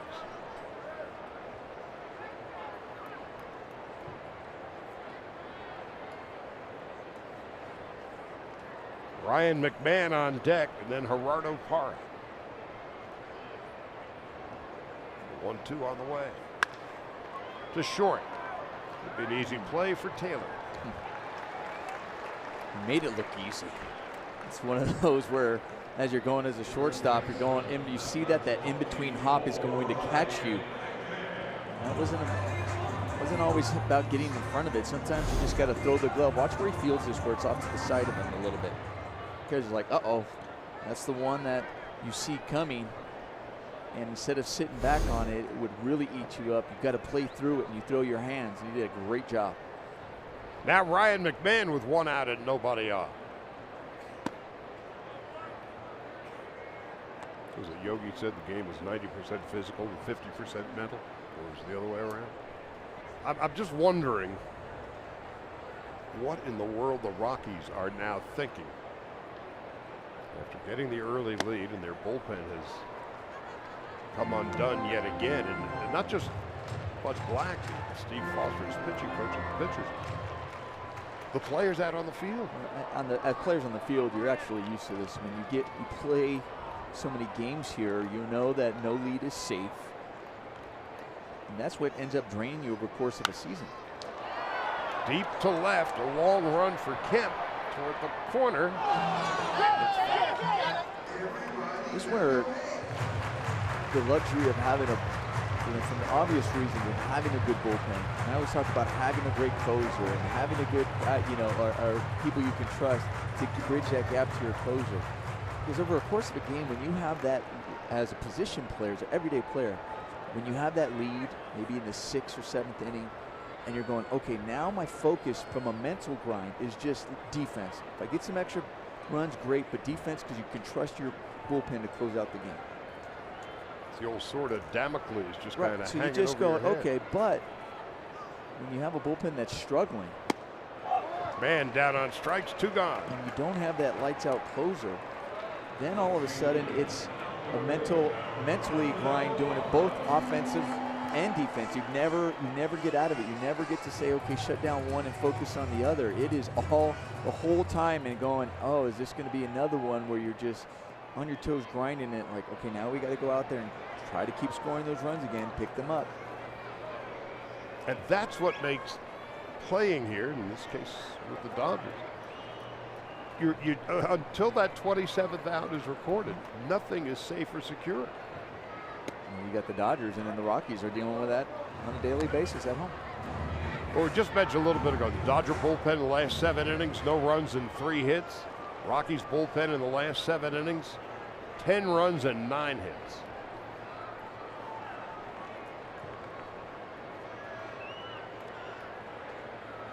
Parra takes inside.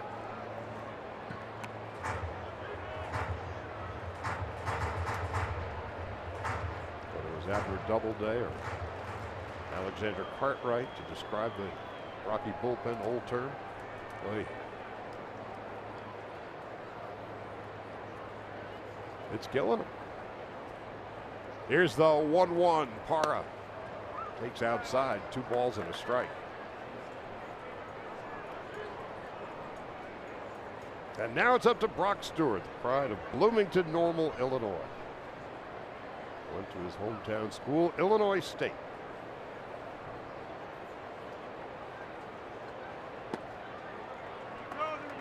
Now it's 3-1.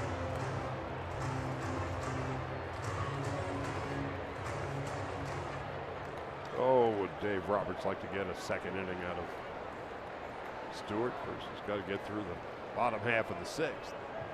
Shift on for Parra. Now it's 3-2.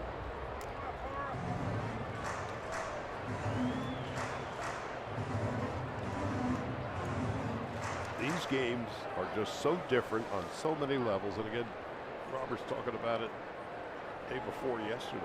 It's just a mental grind. And these games last 3.5 hours or longer routinely because of each move made over the course of 9 innings. Parra with a base hit into right. 2-out single brings up DJ LeMahieu.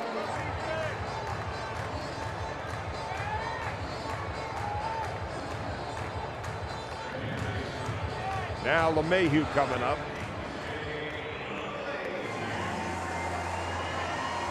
1 for 2, a walk, and 2 runs scored.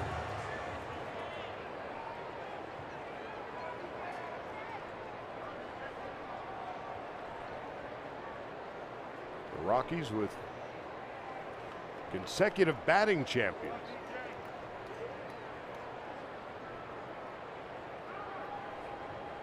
LeMahieu won the title in 2016. And Blackman, who is on deck, won it in 2017. LeMahieu hit .348 that year. Two-time All-Star, two-time Gold Glove winner.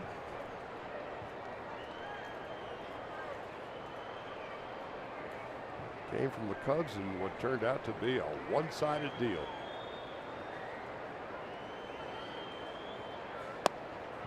Wasn't working out too well for him in Chicago, and it wasn't working out for Ian Stewart here in Colorado. LeMahieu in his first and last year with the Cubs hit .250. He's now a .302 career hitter.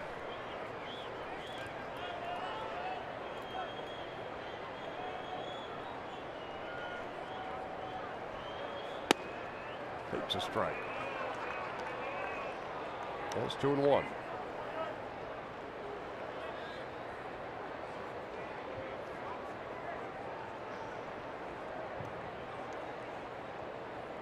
LeMahieu out of Visalia.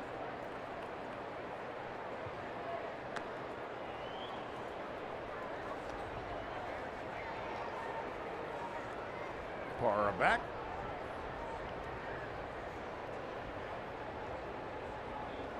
Stewart ideally would like to get LeMahieu because Blackman is next and Arenado after that. Let him start with a clean inning in the next one. 3-1. LeMahieu is 6'4". He's the tallest second baseman in the game. It's just when they used to say that tall guys like that couldn't play the middle of the infield, those guys are usually going to go to the corner if they're playing infield and move to the outfield. He ain't Pedroia or Altuve, and Forsythe will throw him out. And that'll end the inning. Good job for Brock Stewart. We'll go to the 7th. Dodgers 7-6.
Rockies early, Dodgers late. It is 7-6. We begin the 7th with Justin Turner. Turner is 0 for 3. 7 runs and 8 hits for the Dodgers, 6 runs and 7 hits for the Rockies.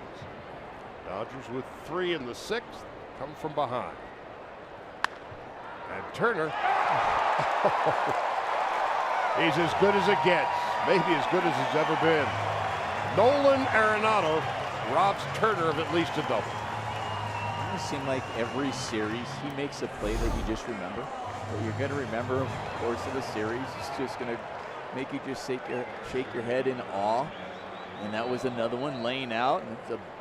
And the timing of it, big time, robbing Justin Turner an extra base hit. You know, over the years, you make the comparisons. Oh, he's another Brooks Robinson. Someday he will be that, whoever that is, another Nolan Arenado. They don't happen often. Randall well hit to center field. Blackman's there, 2 out.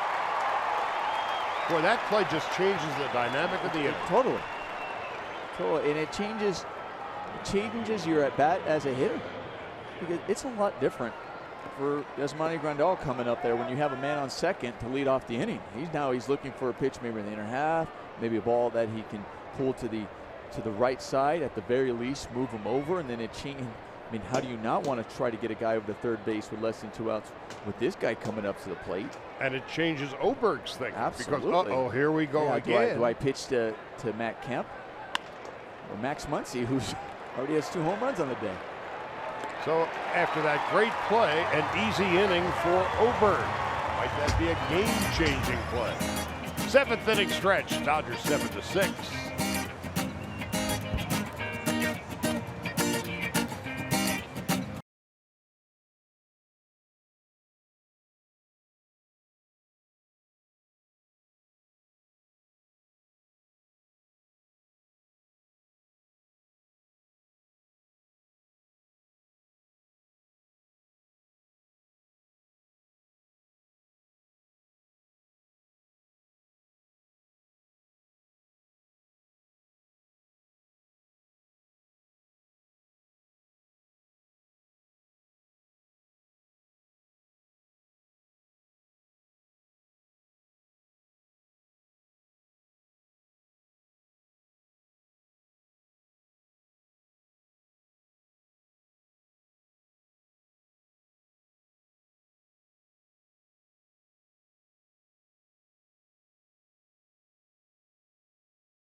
Saturday, June 9th versus the Braves.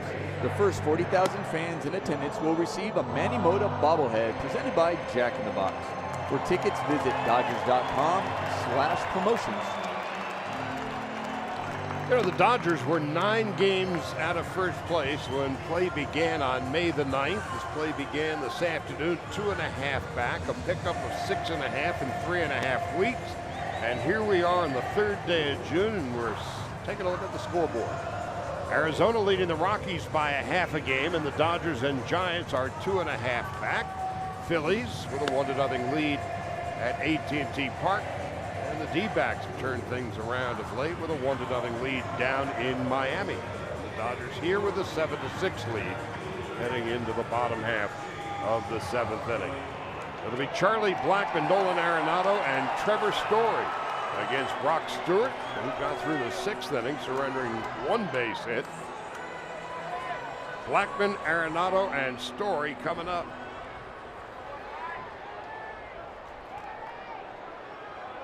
Kenley Jansen is more than available today. Blackmon 2 for 3. In point of service, nobody has played for this Rockies group longer than Blackmon. 11 years now. It's been an overcast day. The wind has been blowing from left to right. 76 degrees as Blackmon fouls it off to the left, and Stewart quickly ahead, 0-2.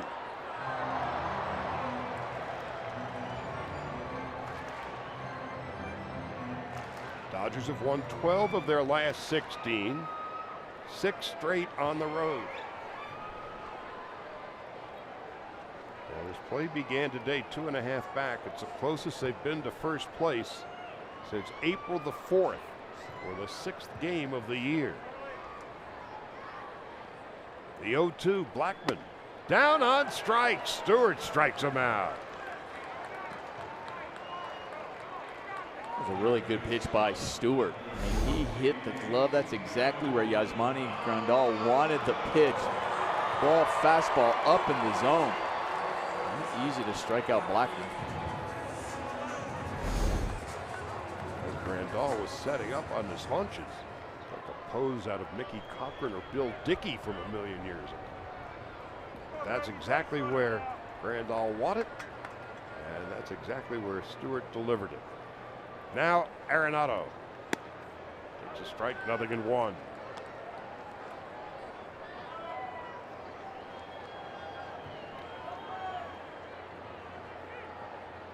Arenado 1 for 3, a run scored, and an RBI.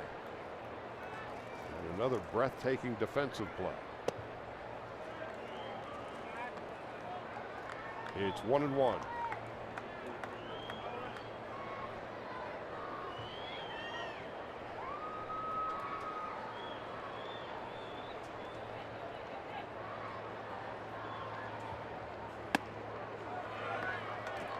Two balls and a strike to Arenado, with Pedro Baez getting loose.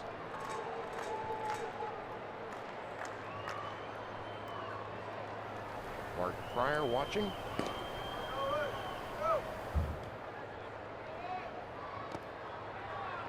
Now Stewart misses 3-1.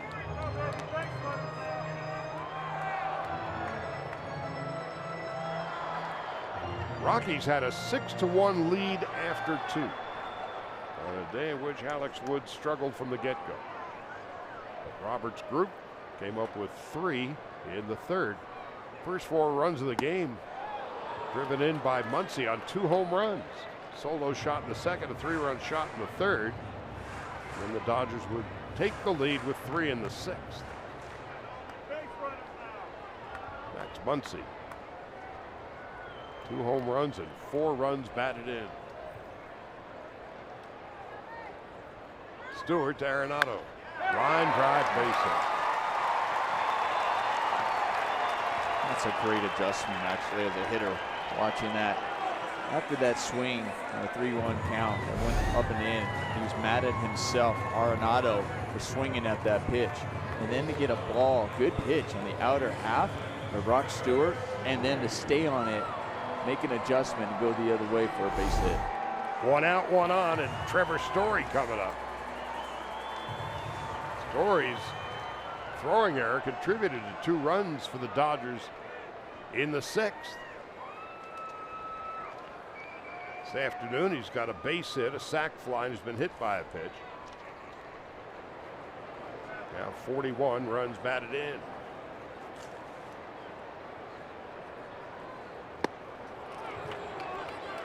No balls and 1 strike.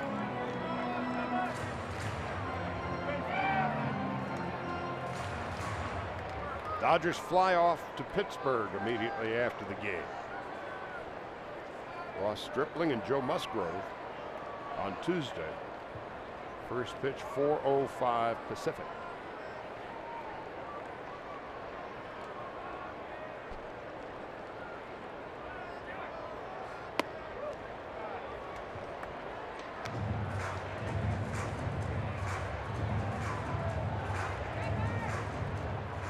Ian Desmond on deck.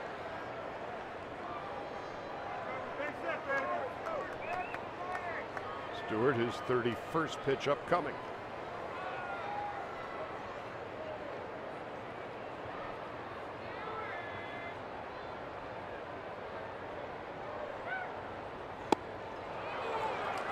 Story trying to make up for the error on 1 big swing and comes up empty.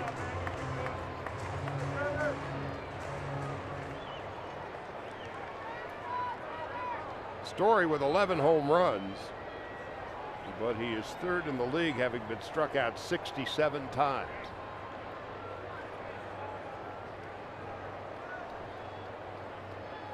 Stewart on 1 and 2. Arenado the short lead at first.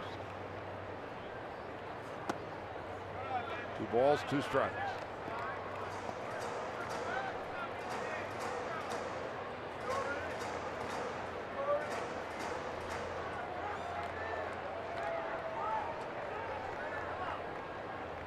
Roberts wants to squeeze another 2/3 of an inning out of Brock Stewart.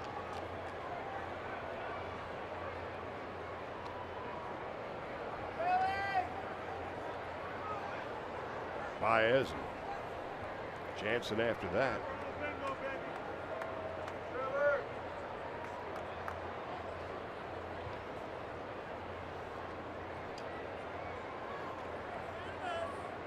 Two and two.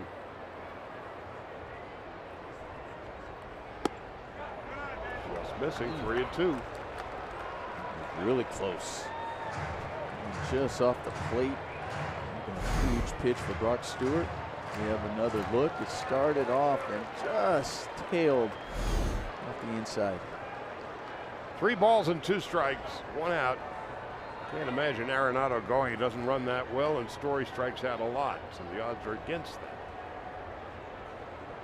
3 and 2. Not going. Story fouls it back. Last thing in the world, but Black wants to strike him out, throw him out, and the inning.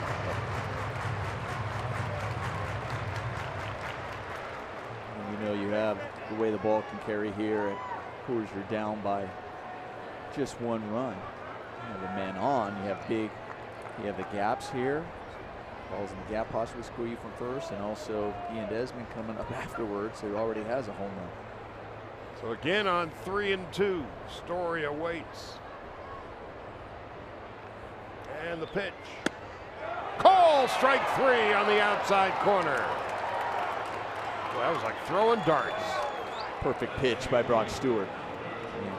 Talk about the 2-2 pitch, who gets a ball where the ball tails off into the inner half off the plate. This one, he starts it off the plate and tails back in and catches the corner. It's a perfect pitch. 2 out. And now Desmond.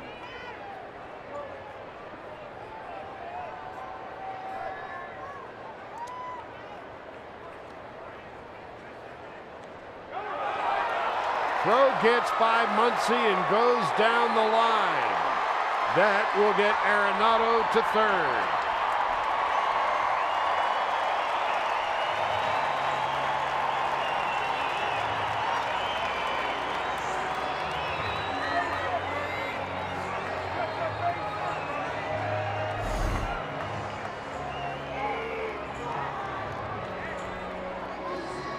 interesting why Brock Stewart right there would even try to attempt. Arenado was not far off. It was just looked like he was just trying to surprise him, and it looked like it surprised Muncy because he wasn't ready for it. He wasn't ready or in the proper position to catch an errant throw. A good decision on Brock Stewart's part. It's good. It's good. Very good to come in and call a timeout right now and talk to him. One, to just make sure he gets mentally reset after making that mistake. Getting everybody on the same page, because the one thing it also does is when you make that mistake, you get the guy all the way to third base. Now you put pressure on both the catcher and the pitcher to think about that pitch maybe in the dirt. And that's the one that, you know, like I said, Brock Stewart really didn't have to throw that, but Max Muncy wasn't ready to catch that. And that goes off Max Muncy's glove. You should say he should have had that ball and picked up Brock Stewart.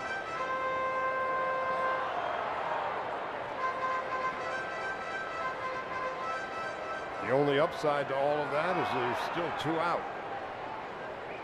But Desmond has hit a 459-foot home run today. He's also walked and bounced out. Stewart can still get out of this thing as he delivers a strike. It's 0-1.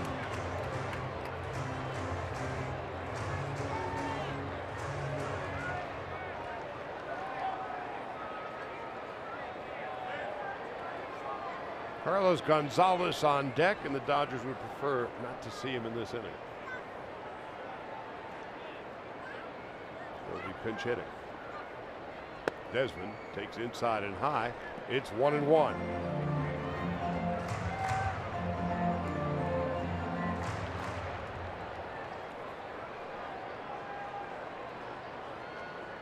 So Stewart with the tying run 90 feet away. 1-1 to Ian Desmond. 2-1. Nearly hit him.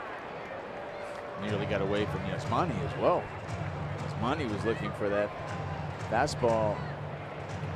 Outer half, up in the zone. Look where he set up. It's like on the outer half. Look where this ball goes. 2 balls and a strike. Arenado leading off third. Now it's 2-2. What a great changeup by Brock Stewart. You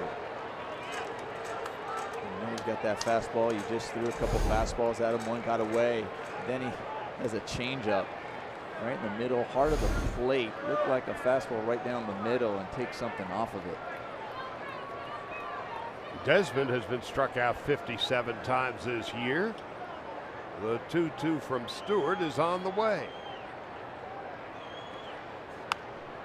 Do it again.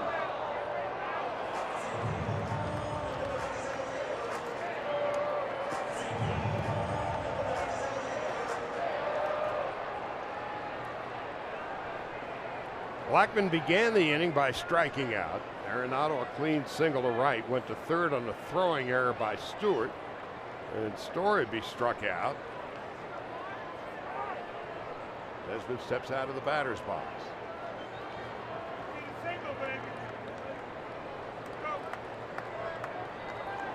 So the Rockies are prone to strike out a bit. That's their Achilles heel offensively. On 2-2, Stewart.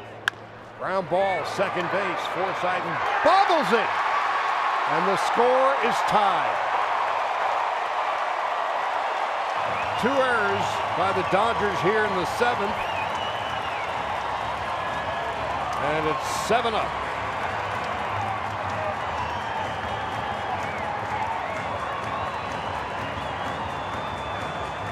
Stewart gets the ground ball. Gets what he wants.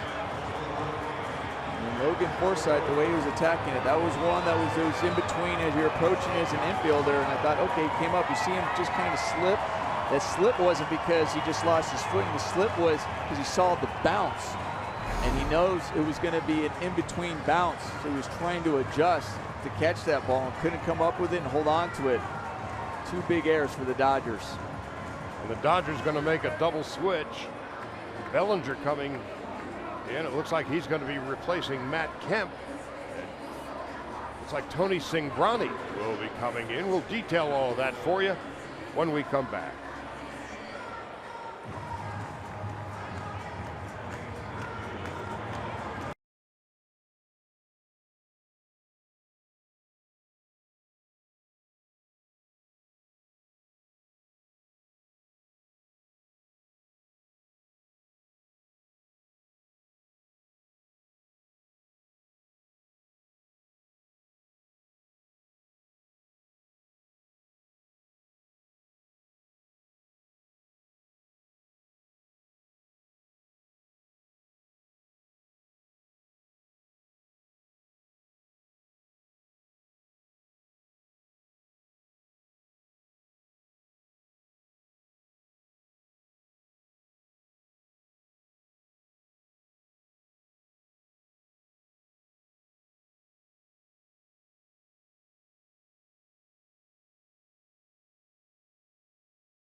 Field, Cody Bellinger takes over in center field. Matt Kemp has come out of the game to make room for Tony Cingrani, making his 27th appearance of the year, and he'll be facing Carlos Gonzalez. A hit and 2 errors by the Dodgers, and that has allowed the Rockies to even the score. Gonzalez has tormented the Dodgers in his decade-long career. 1 ball and no strikes.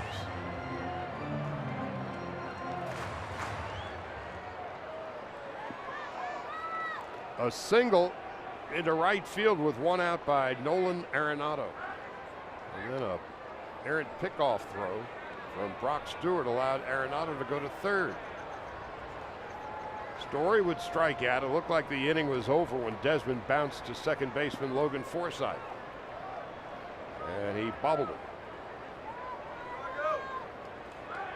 Another toss to first base. That's the first run given up by the Dodger bullpen in the last 8 2/3 innings, and that one unearned. It counts just as much on the scoreboard.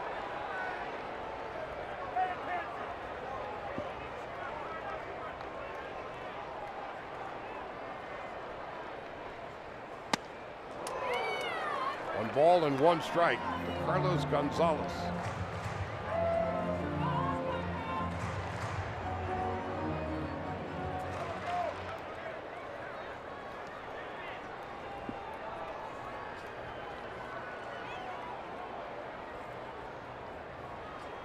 Two gone.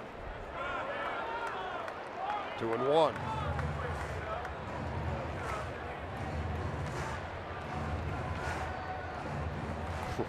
Thinking about what we were talking about not too long ago, about the mental fatigue that sets in games here in Colorado.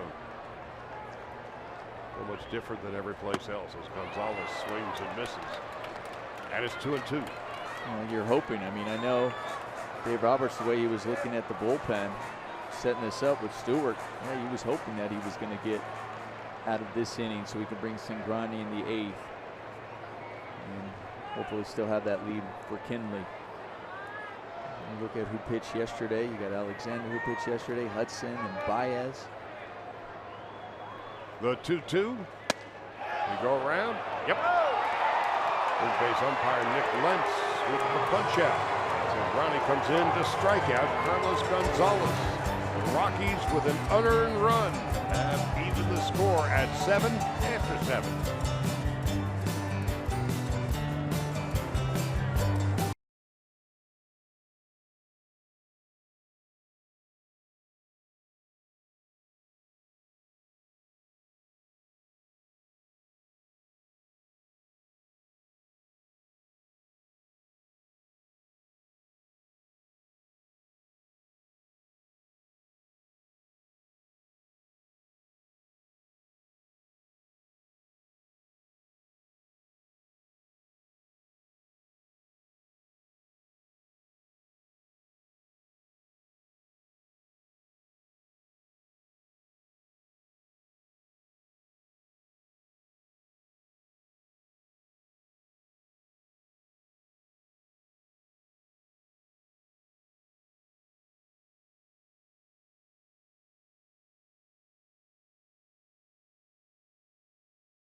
Access Sportsnet Dodgers, brought to you by your Southern California Ford dealers.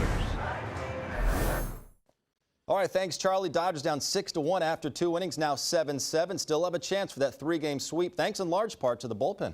Post-game show, we're also going to break down how the rotation has done well, so it's going to be fun. Give me the ball. Not 1988 again. Thank you. We'll see you after the game. Always wanted to do that. How cold. Give me the ball. I've had enough, son. Well, here comes Max Muncy to face Jake McGee. McGee is 23rd appearance, and it's been Muncy's day. Solo home run in the second inning.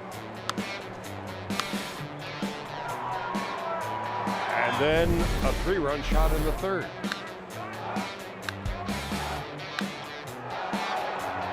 So 2 home runs, 4 RBIs for Muncy. We've got a new game tied at 7, beginning the 8th.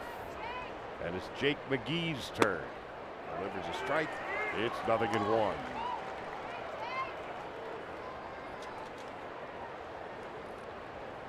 Puig on deck, and then Kike Hernandez to follow. Now, down the stretch, a battle of the bullpens. Statistically, the Dodgers have had the better, not only in this series, but over the course of the season. So the horses are at the starting gate, and they're off.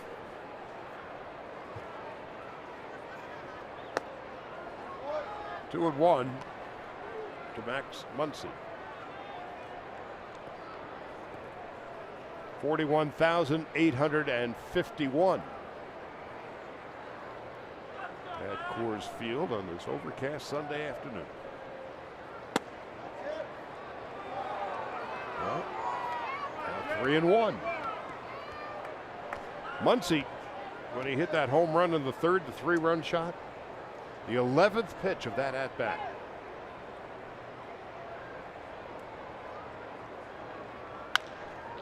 Rolls it to second base.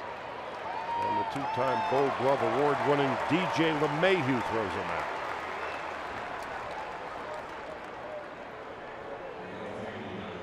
Now Puig. 2 for 3, a run scored. And Puig's average is heading north to 255.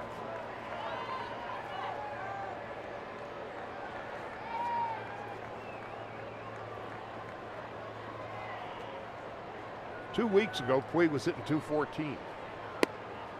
Takes a strike, and it's 0-1.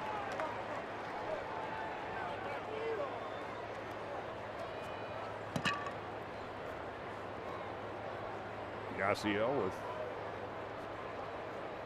a hit in 4 at-bats last night and a home run on Friday night.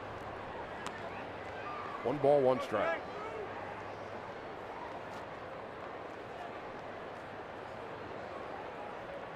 A couple of errors for the Dodgers in the bottom of the 7th. Now the Rockies back into the game. 1 ball, 2 strikes to Yasiel Puig.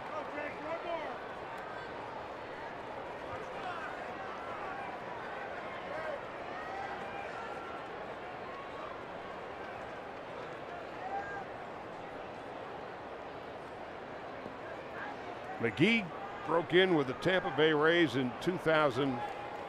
He's been with the Rockies since 16. Last year, a 3.61 ERA, and Puig is done. There's 2 outs.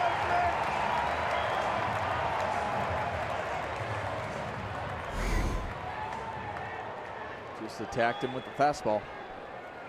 Just went up and away. Yasiel frustrated with himself because he knew he might have chased one out of the zone. Now there's 2 out. And Kike Hernandez, who pinch hit for Jock Peterson in the 6th when the Dodgers scored 3, walked and scored a run. Takes outside. Dodgers took the lead on an error and gave back the lead with 2 errors of their own. Kike misses high and away. It's 2-0.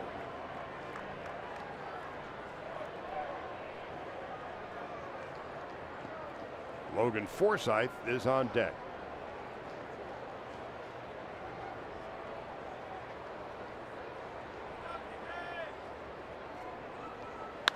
Hard ground ball, backhanded stab.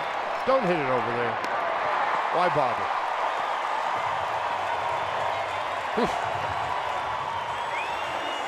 There's nobody quite like him. He may not be in a class by himself, but it sure don't take long to call the roll.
To face Tony Cingrani.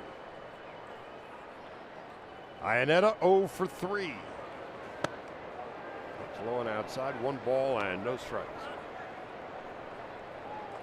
Mentioning Arenado in that great play. I said he may not be in a class by himself, but it sure don't take long to call the roll. That's not an original. Remember the great Earl Campbell? His father, or his coach, Bum Phillips, Wade Phillips' father. When they asked about Earl Campbell, is he the best you've ever seen? He said, well, I don't know. He may not be in a class by himself, but it sure don't take long to call the roll. Sounded like Brady. That's what I was thinking. That's when you were using that. Bum Phillips, head coach of the Oilers, always wore a cowboy hat, except when they played at the Astrodome, because his mama said you don't wear a hat inside.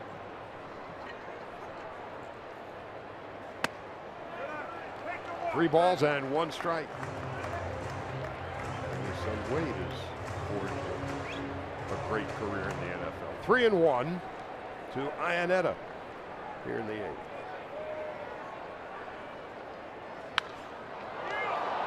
Got under it.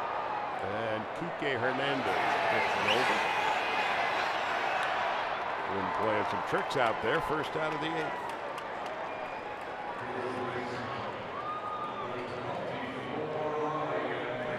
Ryan McMahon coming up.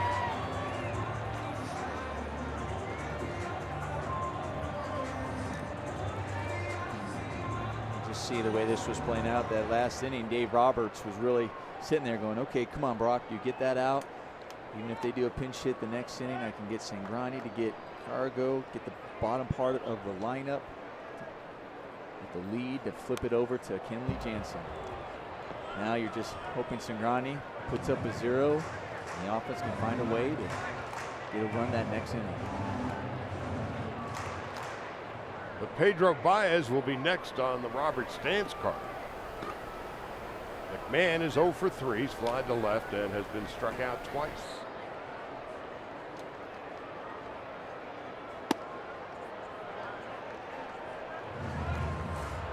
I'm sure Dave Roberts was hoping stay away from Baez, since Baez threw yesterday. He had Alexander, Hudson, and Baez threw in yesterday's game.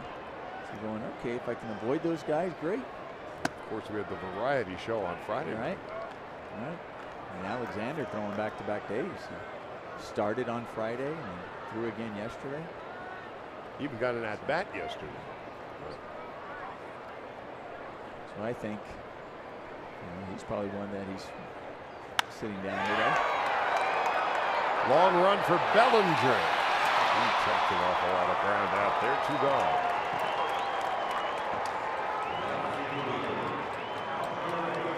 So 2 out. And Gerardo Parra coming up.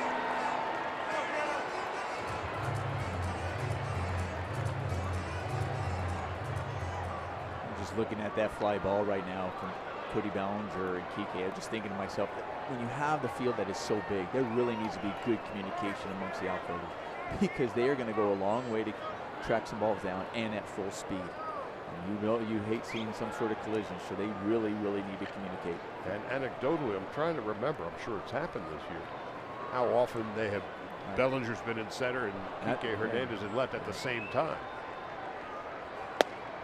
Parra takes a strike, 0-1. Both great defenders, both cover a lot of ground.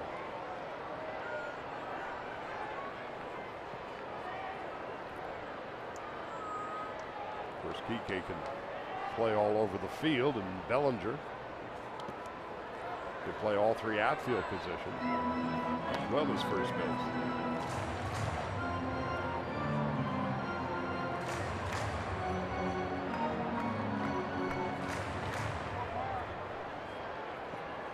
Forsythe, Bellinger, and Taylor will be hitting for the Dodgers in the 9th.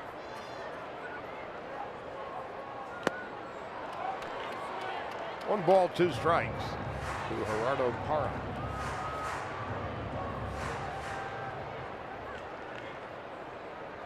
Diamondbacks now leading the Marlins 3-0 in Phoenix, and the Giants 5-1 over the Phillies in the 8th inning in San Francisco. The 1-2 popped foul to the left and out of play.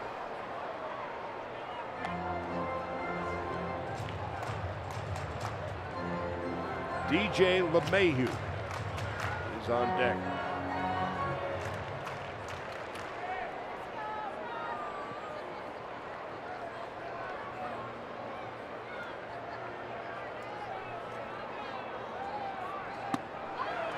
But Cingrani strikes out Parra, and that will end the inning. We go to the 9th. We're still tied at 7 in Denver.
That ended up getting 2 runs for the Dodgers. They took the lead, and then a mistake by Brock Stewart and Max Muncy not coming up with that ball, and then another miscue by the Dodgers in the same inning.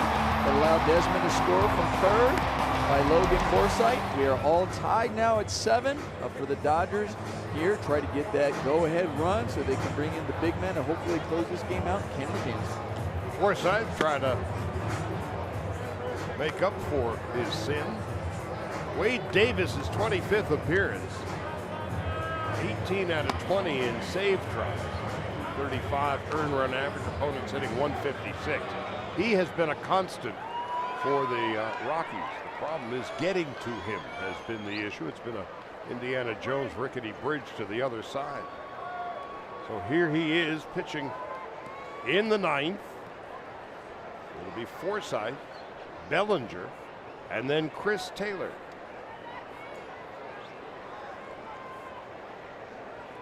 Forsythe is 1 for 3, an RBI, and a run scored. As Davis delivers low and outside, 1 ball and no strikes.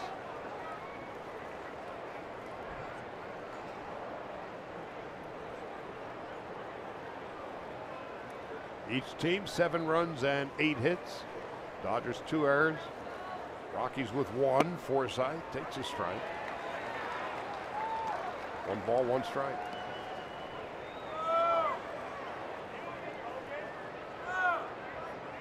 Davis' 25th appearance, 23 innings, 25 strikeouts. But he has walked 11. Well hit to right center field. Blackman has a long way to go. He can't get it. It's off the wall. Forsythe will arrive at second base with a leadoff double in the 9th.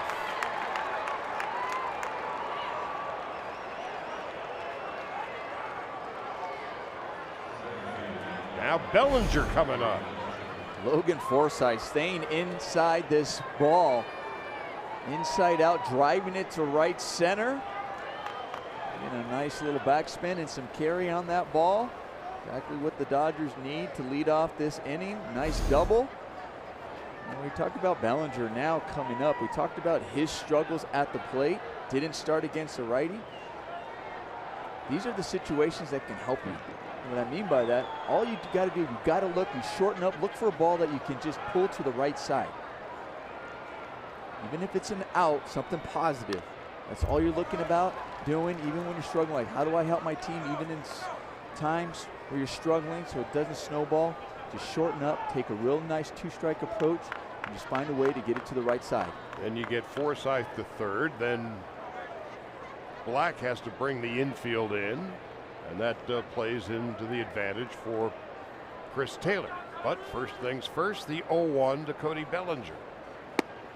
Takes a strike on the outside corner, 0-2. And this is exactly what Dave Roberts was touching on, too. They asked him, he goes, well, when you're struggling, it seems like you find yourself behind all the time. The borderline pitches are called strikes on you. Seems like you're up there 0-2 right when you step in the batter's box, but you still have to find a way to fight through it and get the job done. Forsythe the lead run at second. Fouled off to the left and out of play.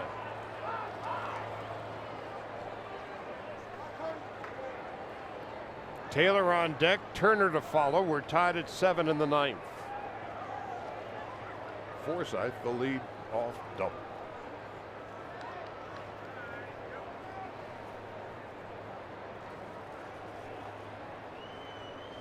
Bellinger on 0-2. 1 ball, 2 strikes. Bellinger at 226 with 8 home runs. 26 runs batted in. Make it 25. You'd love to have 26 batted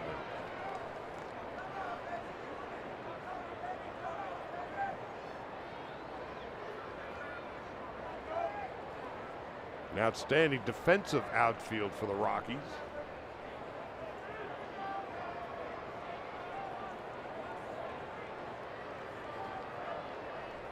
Parra, Blackman, and Desmond.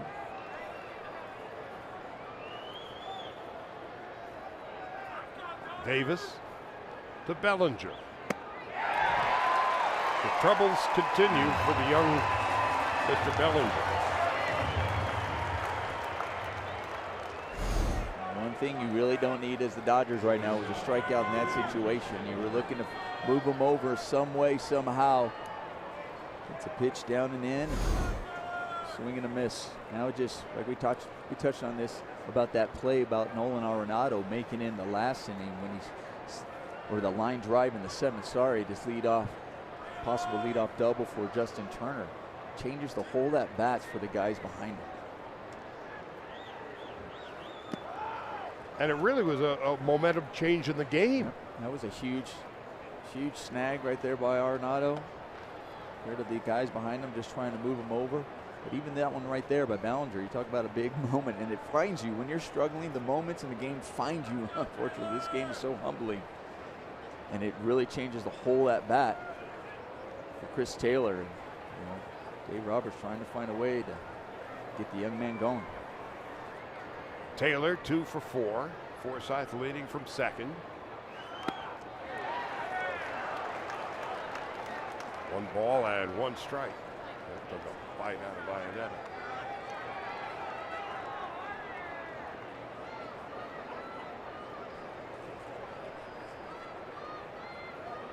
Looking back on that play by Arenado in the 7th inning, top of the 7th, Turner whistled one. Looked like a sure double down the left field line. Not to be. And then 2 quick outs after that. It was in the bottom of the 7th where the Rockies tied the score. And mentioned in passing after that play, that might be a momentum changer. We'll see how the game plays out. That gets past Iannetta, goes all the way to the top of the backstop, and Forsythe goes to third, and the tying run is 90 feet away. It's a huge break for the Dodgers. That wild pitch going over there. We'll see what the Rockies coming in now, and it opens up more holes as the infield comes in. And also, it helps you as a hitter because now I get to separate the plate. I'm looking at the balls, the middle and up, so I can get a ball, try to get the ball in the air, and then I end up laying off those pitches just like that have a tendency to be nasty by Wade Davis. Possibly another wild pitch, but I also get to lay off of them as a hitter, separate my sights to try to get the job done and knock them in. Taylor, runners in scoring position this year, just 174. He's 8 for 46, but has a chance to give the Dodgers a lead here in the 9th. Davis delivers. Taylor fouls it off to the right. And that's where you get frustrated as a hitter. That was her pitch. Wow, he gave me one. That was my opportunity, especially not when you didn't have 2 outs yet. You had one where you can go, you can afford a foul ball by, if it happenstance, but that was the one that you had that you could have hit to the outfield. The one you take home with you. 2 balls and 2 strikes. Forsythe, the lead run at third base. 1 out in the 9th. Davis delivers.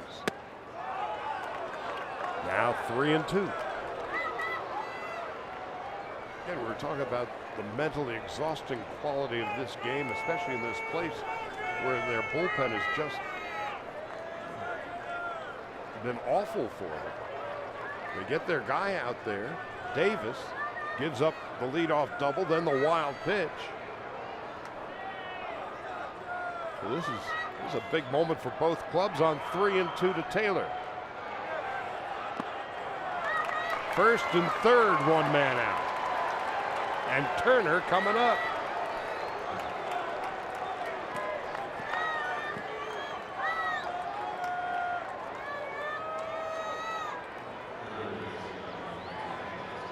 Turner today is 0 for 4, and he was robbed by Arenado back in the 7th inning.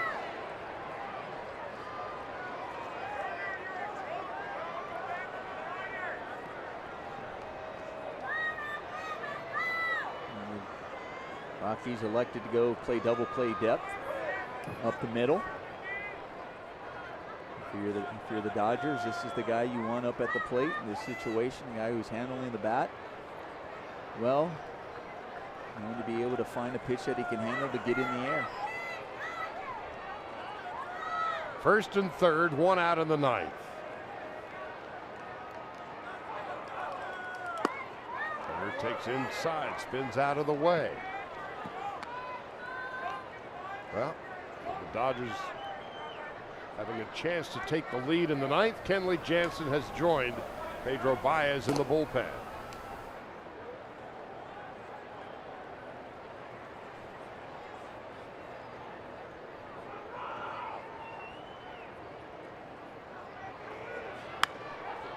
Good grip, fouls it off. It's 1-1.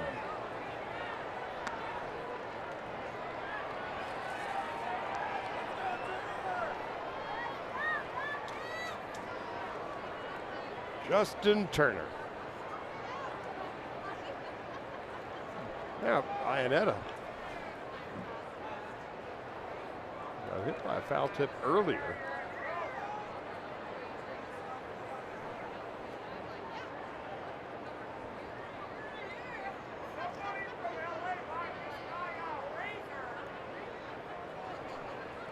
Is coming out of the game.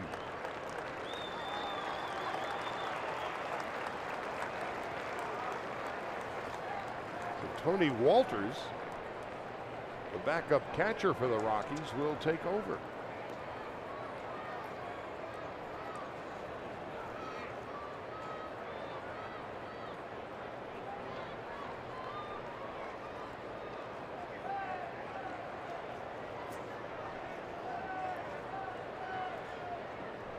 So Tony Walters, the backup catcher, Bud Black. It's strange because Iannetta is as tough as they come. Rarely do you see him just coming out of the game. He took a foul tip a little bit ago, which at the time appeared to be yet another foul tip that so many catchers take over the course of a season.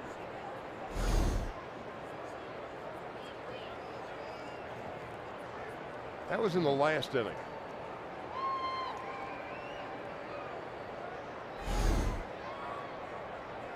So that's as much as we know, as little evidence as we have.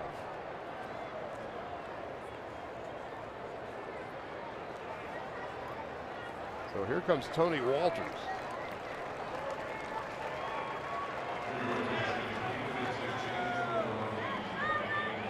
Nope. Just a second ago, this was Chris Taylor fouling one off his knee. But that's, you know, that's just another one. But he also didn't look like he was pointing to the knee when he went to go look at when he was talking to Bud Black or the trainers. So you're right. Iannetta is as tough right, as they come. Right. So for him to come out, there's something, and it didn't take long. He was talking to the trainers and talked to Bud Black, and Bud Black's like, come on in. And Bud Black knows Iannetta as well. He's like, listen, if you're coming to talk to us, we got to make sure you're okay. Now it's a ball and a strike, and after that, Bud Black's coming out. Now, they do have bullpen activity for the Rockies, but Davis is their best.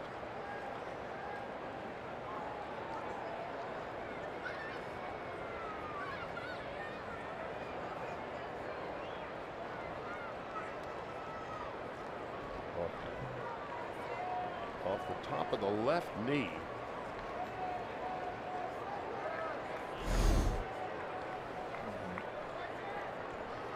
John Gray is warming up in the Rocky bullpen, and he's a starter. So desperate times calling for desperate measures for the Rockies. As Black goes out to talk with Davis. That conversation is complete. 1 ball, 1 strike, 1 out. First and third in the 9th inning. We're tied at 7. The Dodgers looking to sweep this 3-game series and win their 7th consecutive game on the road. Forsythe, the lead runner at third, and Chris Taylor at first. 1-1 to Turner from Davis. Low and outside. 2-1. Naturally, the first pitch that Tony Walters has to catch. I was thinking the exact same thing. Here's a breaking ball that's in the dirt that you have to go out there and make a nice play on. The baseball gods have a morbid sense of humor. 2-1. Grandal on deck. Tied at 7 in the top of the 9th. 2-1 to Turner. Fouls it back, 2-2. Turner's doing what we were talking about. He's looking for the pitch.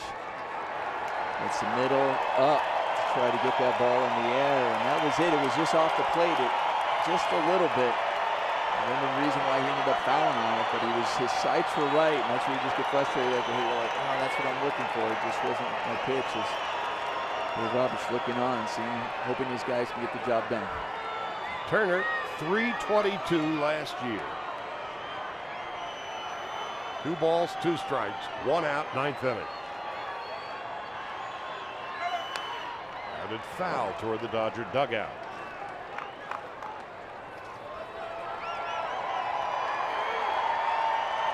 Good job by JT fighting that ball off. That was a nasty breaking ball.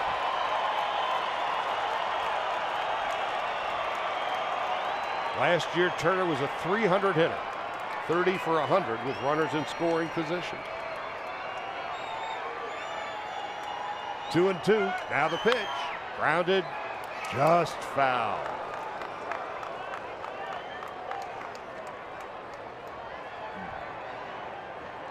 That's about the only way it gets past Arenado. Right. That's another one. That was a breaking ball that was higher in the zone.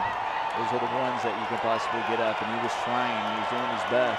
It was one where you battle it yourself as a hitter because you know the one's down. You're also not looking to get that ground ball because possible double play to get out of this inning. 2-2. The infield back hoping for the double play. Davis delivers. Turner grounds it foul again.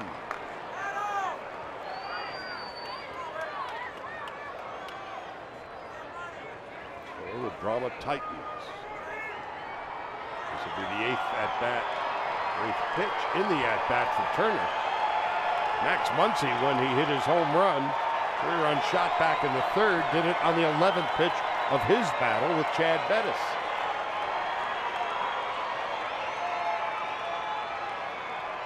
Lead run 90 feet away in Logan Forsythe. Taylor leads from first. The 2-2 in the dirt, blocked by Walters, and going to second base is Taylor. Now that'll force the infield back in. That was a great job by Chris Taylor. Great job by Walters to block that pitch, but a great job to read that ball and take away the double play. That helps Justin Turner. It really does as a hitter, because I was just mentioning, you're battling with yourself going, okay, I can't strike out here. I want to put the ball in play, but I also want to lay off that one down for a possible ground ball to play. Now I can look and just get a pitch. It's not always about just getting the air, but now I can look for a pitch I can drive even if it's down, and I know I can handle it. And he's got the infield in. 2 wild pitches for Davis here in the ninth. And now Walter's going to go out and talk to him. This may not go down as one of the more artistically played games in a long time. Each team coming up with their temporary, in the case of the Dodgers, their lead run on a throwing error by Story. The Rockies would tie the score on an error by Forsythe. And now Davis has given up a double, a walk, and 2 wild pitches.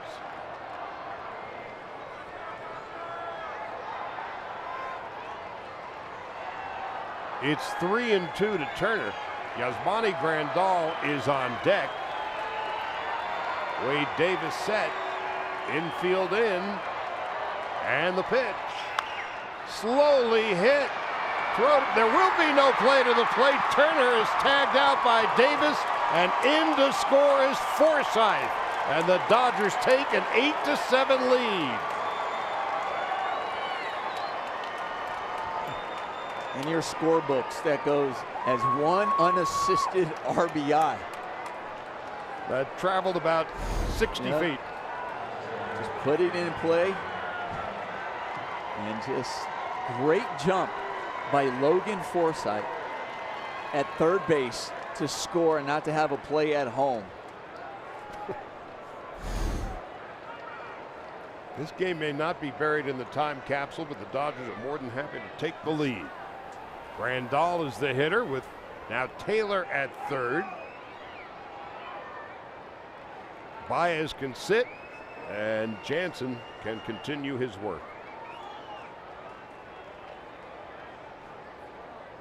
Grandal today is 0 for 4. First pitch, pops it to the left, foul and out of play behind the Dodger dugout.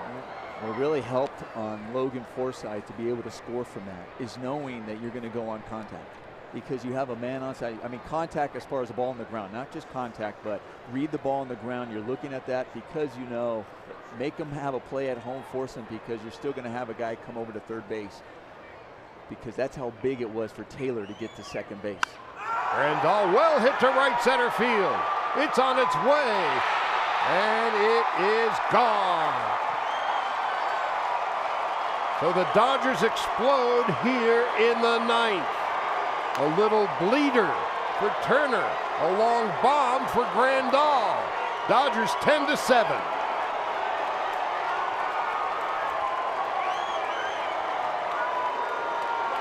Just well done all around on the base pass, the little things. I was touching on Chris Taylor getting to that ball. I mean, getting to second base and the ball in the dirt. It allowed for Logan Forsythe to have a good jump. Now Yasmani looking for a ball that he can just drive and get in the air. He gets it. Good things happen when you do the little things. Great job. Now, Austin Barnes, pinch hitting for Cingrani. You know, we were talking about it earlier. It's worthy of reflection. How the mood of a team can change so dramatically. And the Dodgers left Los Angeles after losing to the Phillies on Thursday afternoon, 2-1, held to 2 hits. And then they had the bullpen game on Friday. They responded. And yesterday they scored 4 in the 6th and 2 in the 9th to come from behind to beat the Rockies 11-8. Grandal closing in on 100 career wins, or 100 career home runs. The Dodgers closing in on their 13th win in their last 17 games.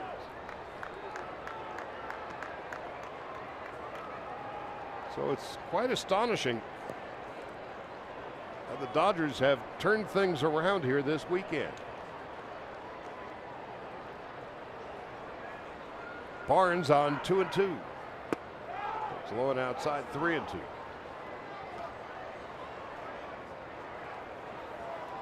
Rockies came into the series in first place, and the Dodgers were trailing them by 4.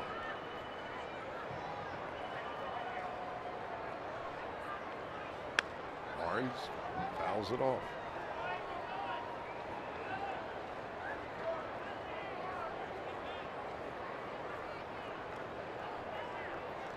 Dodgers 10 runs and 10 hits this afternoon, 12 runs, 13 hits yesterday, 11 runs, 12 hits on Friday. Barnes on 3-2. That one is whacked to center field. Blackman going back, way back, high off the wall. The Dodgers continue to pound Rocky pitching as Barnes with a double. Didn't miss a home run by much.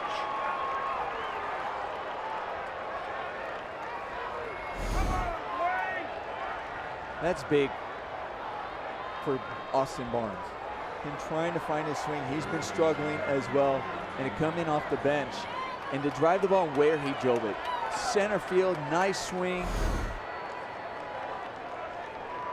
Hopefully that, sometimes it's at bats like that that can get you jump started. Tony Walters going to go out and talk to a rattled Wade Davis.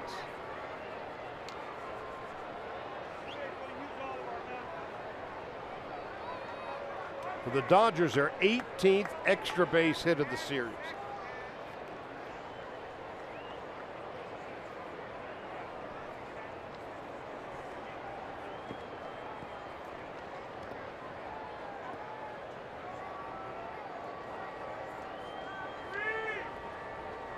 33 runs and 36 hits for the Dodgers this weekend.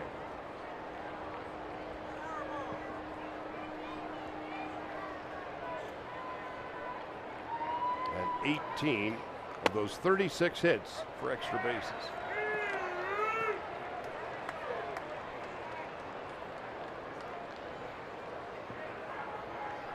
And here's home run Muncy. He's knocked in 4 with 2 home runs today. Davis delivers outside, 1-1. Dodgers will be getting into Pittsburgh a little bit later than expected, but they could care less.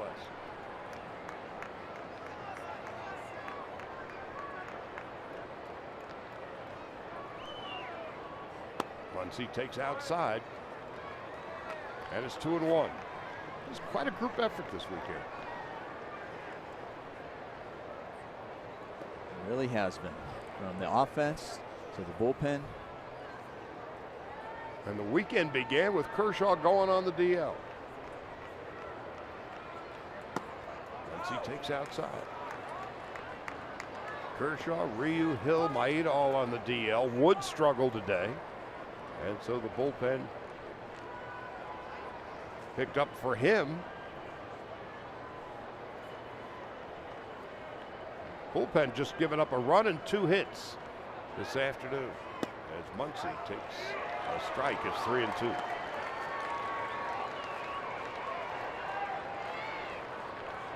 Quite a weekend for the Dodgers, who are now poised to get to within a game of 500. The Giants have already won, and so have the Diamondbacks. Diamondbacks actually 6-0 in the 9th inning at home against the Marlins. Giants beat the Phillies 6-1.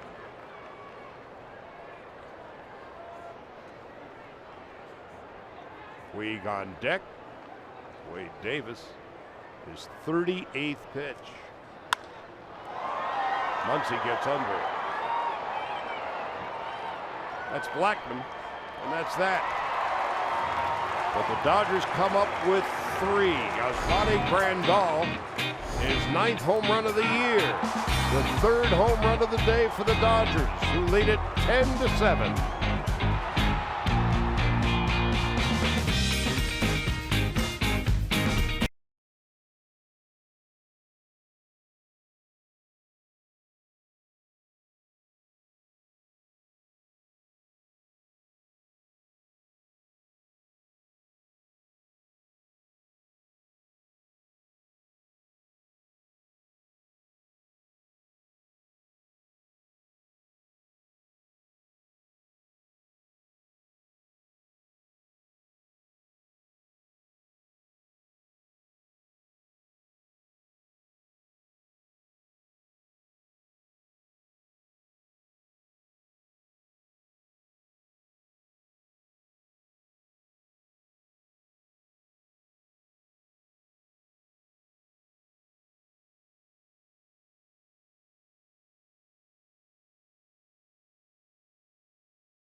In the 9th, how they do it, sometimes just putting the ball in play, good things could happen.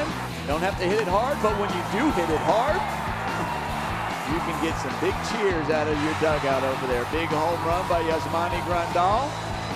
Dodgers up by 3. They get to bring in their big man, Kenley Jansen. So a bleeder and a bomb. And now here's Jansen in search of his 14th save of the year.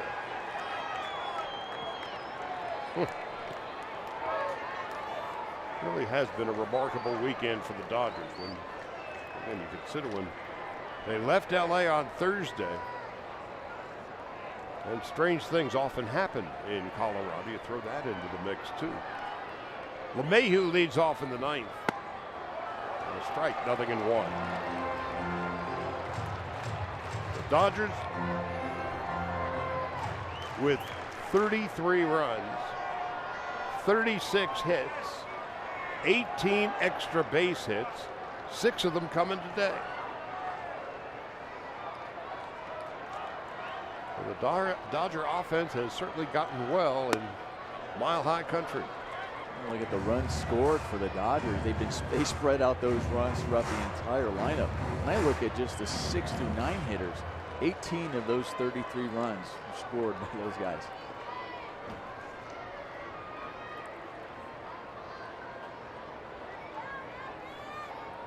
So they've played 27 innings. 9 of the 27 innings, the Dodgers have put up crooked numbers on the scoreboard.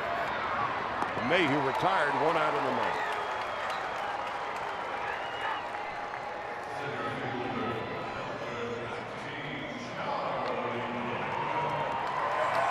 Now here's Blackman, who is 2 for 4.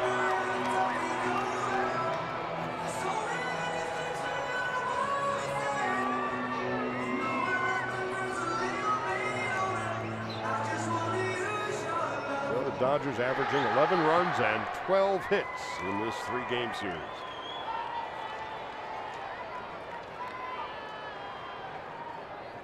Jansen to Blackman.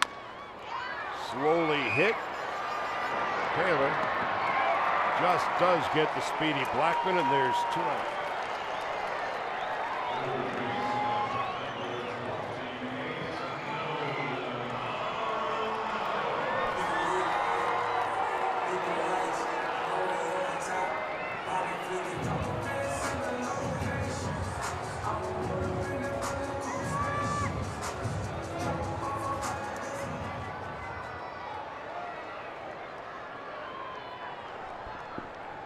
Dodgers 1 out away from their 7th consecutive win on the road.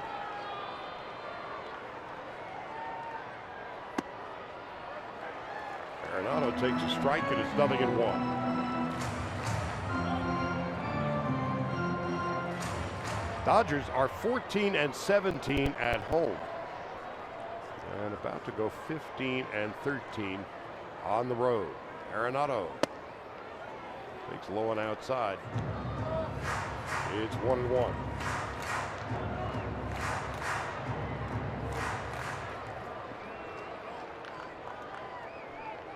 And Jansen and out away from his 14th save.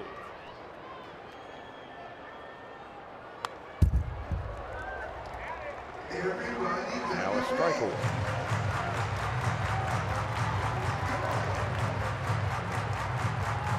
Next stop, Pittsburgh.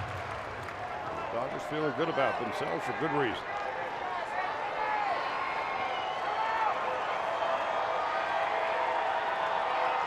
One ball, 2 strikes, and 2 out. That's it. The Dodgers have won 13 of their last 17, 7 straight on the road, on a weekend in Denver where they scored 33 runs, 36 hits, 18 extra base hits. Kenley Jansen notches his 14th save. The Dodgers now within a game of 500, 29 up and 30 down. Max Muncy had quite a weekend.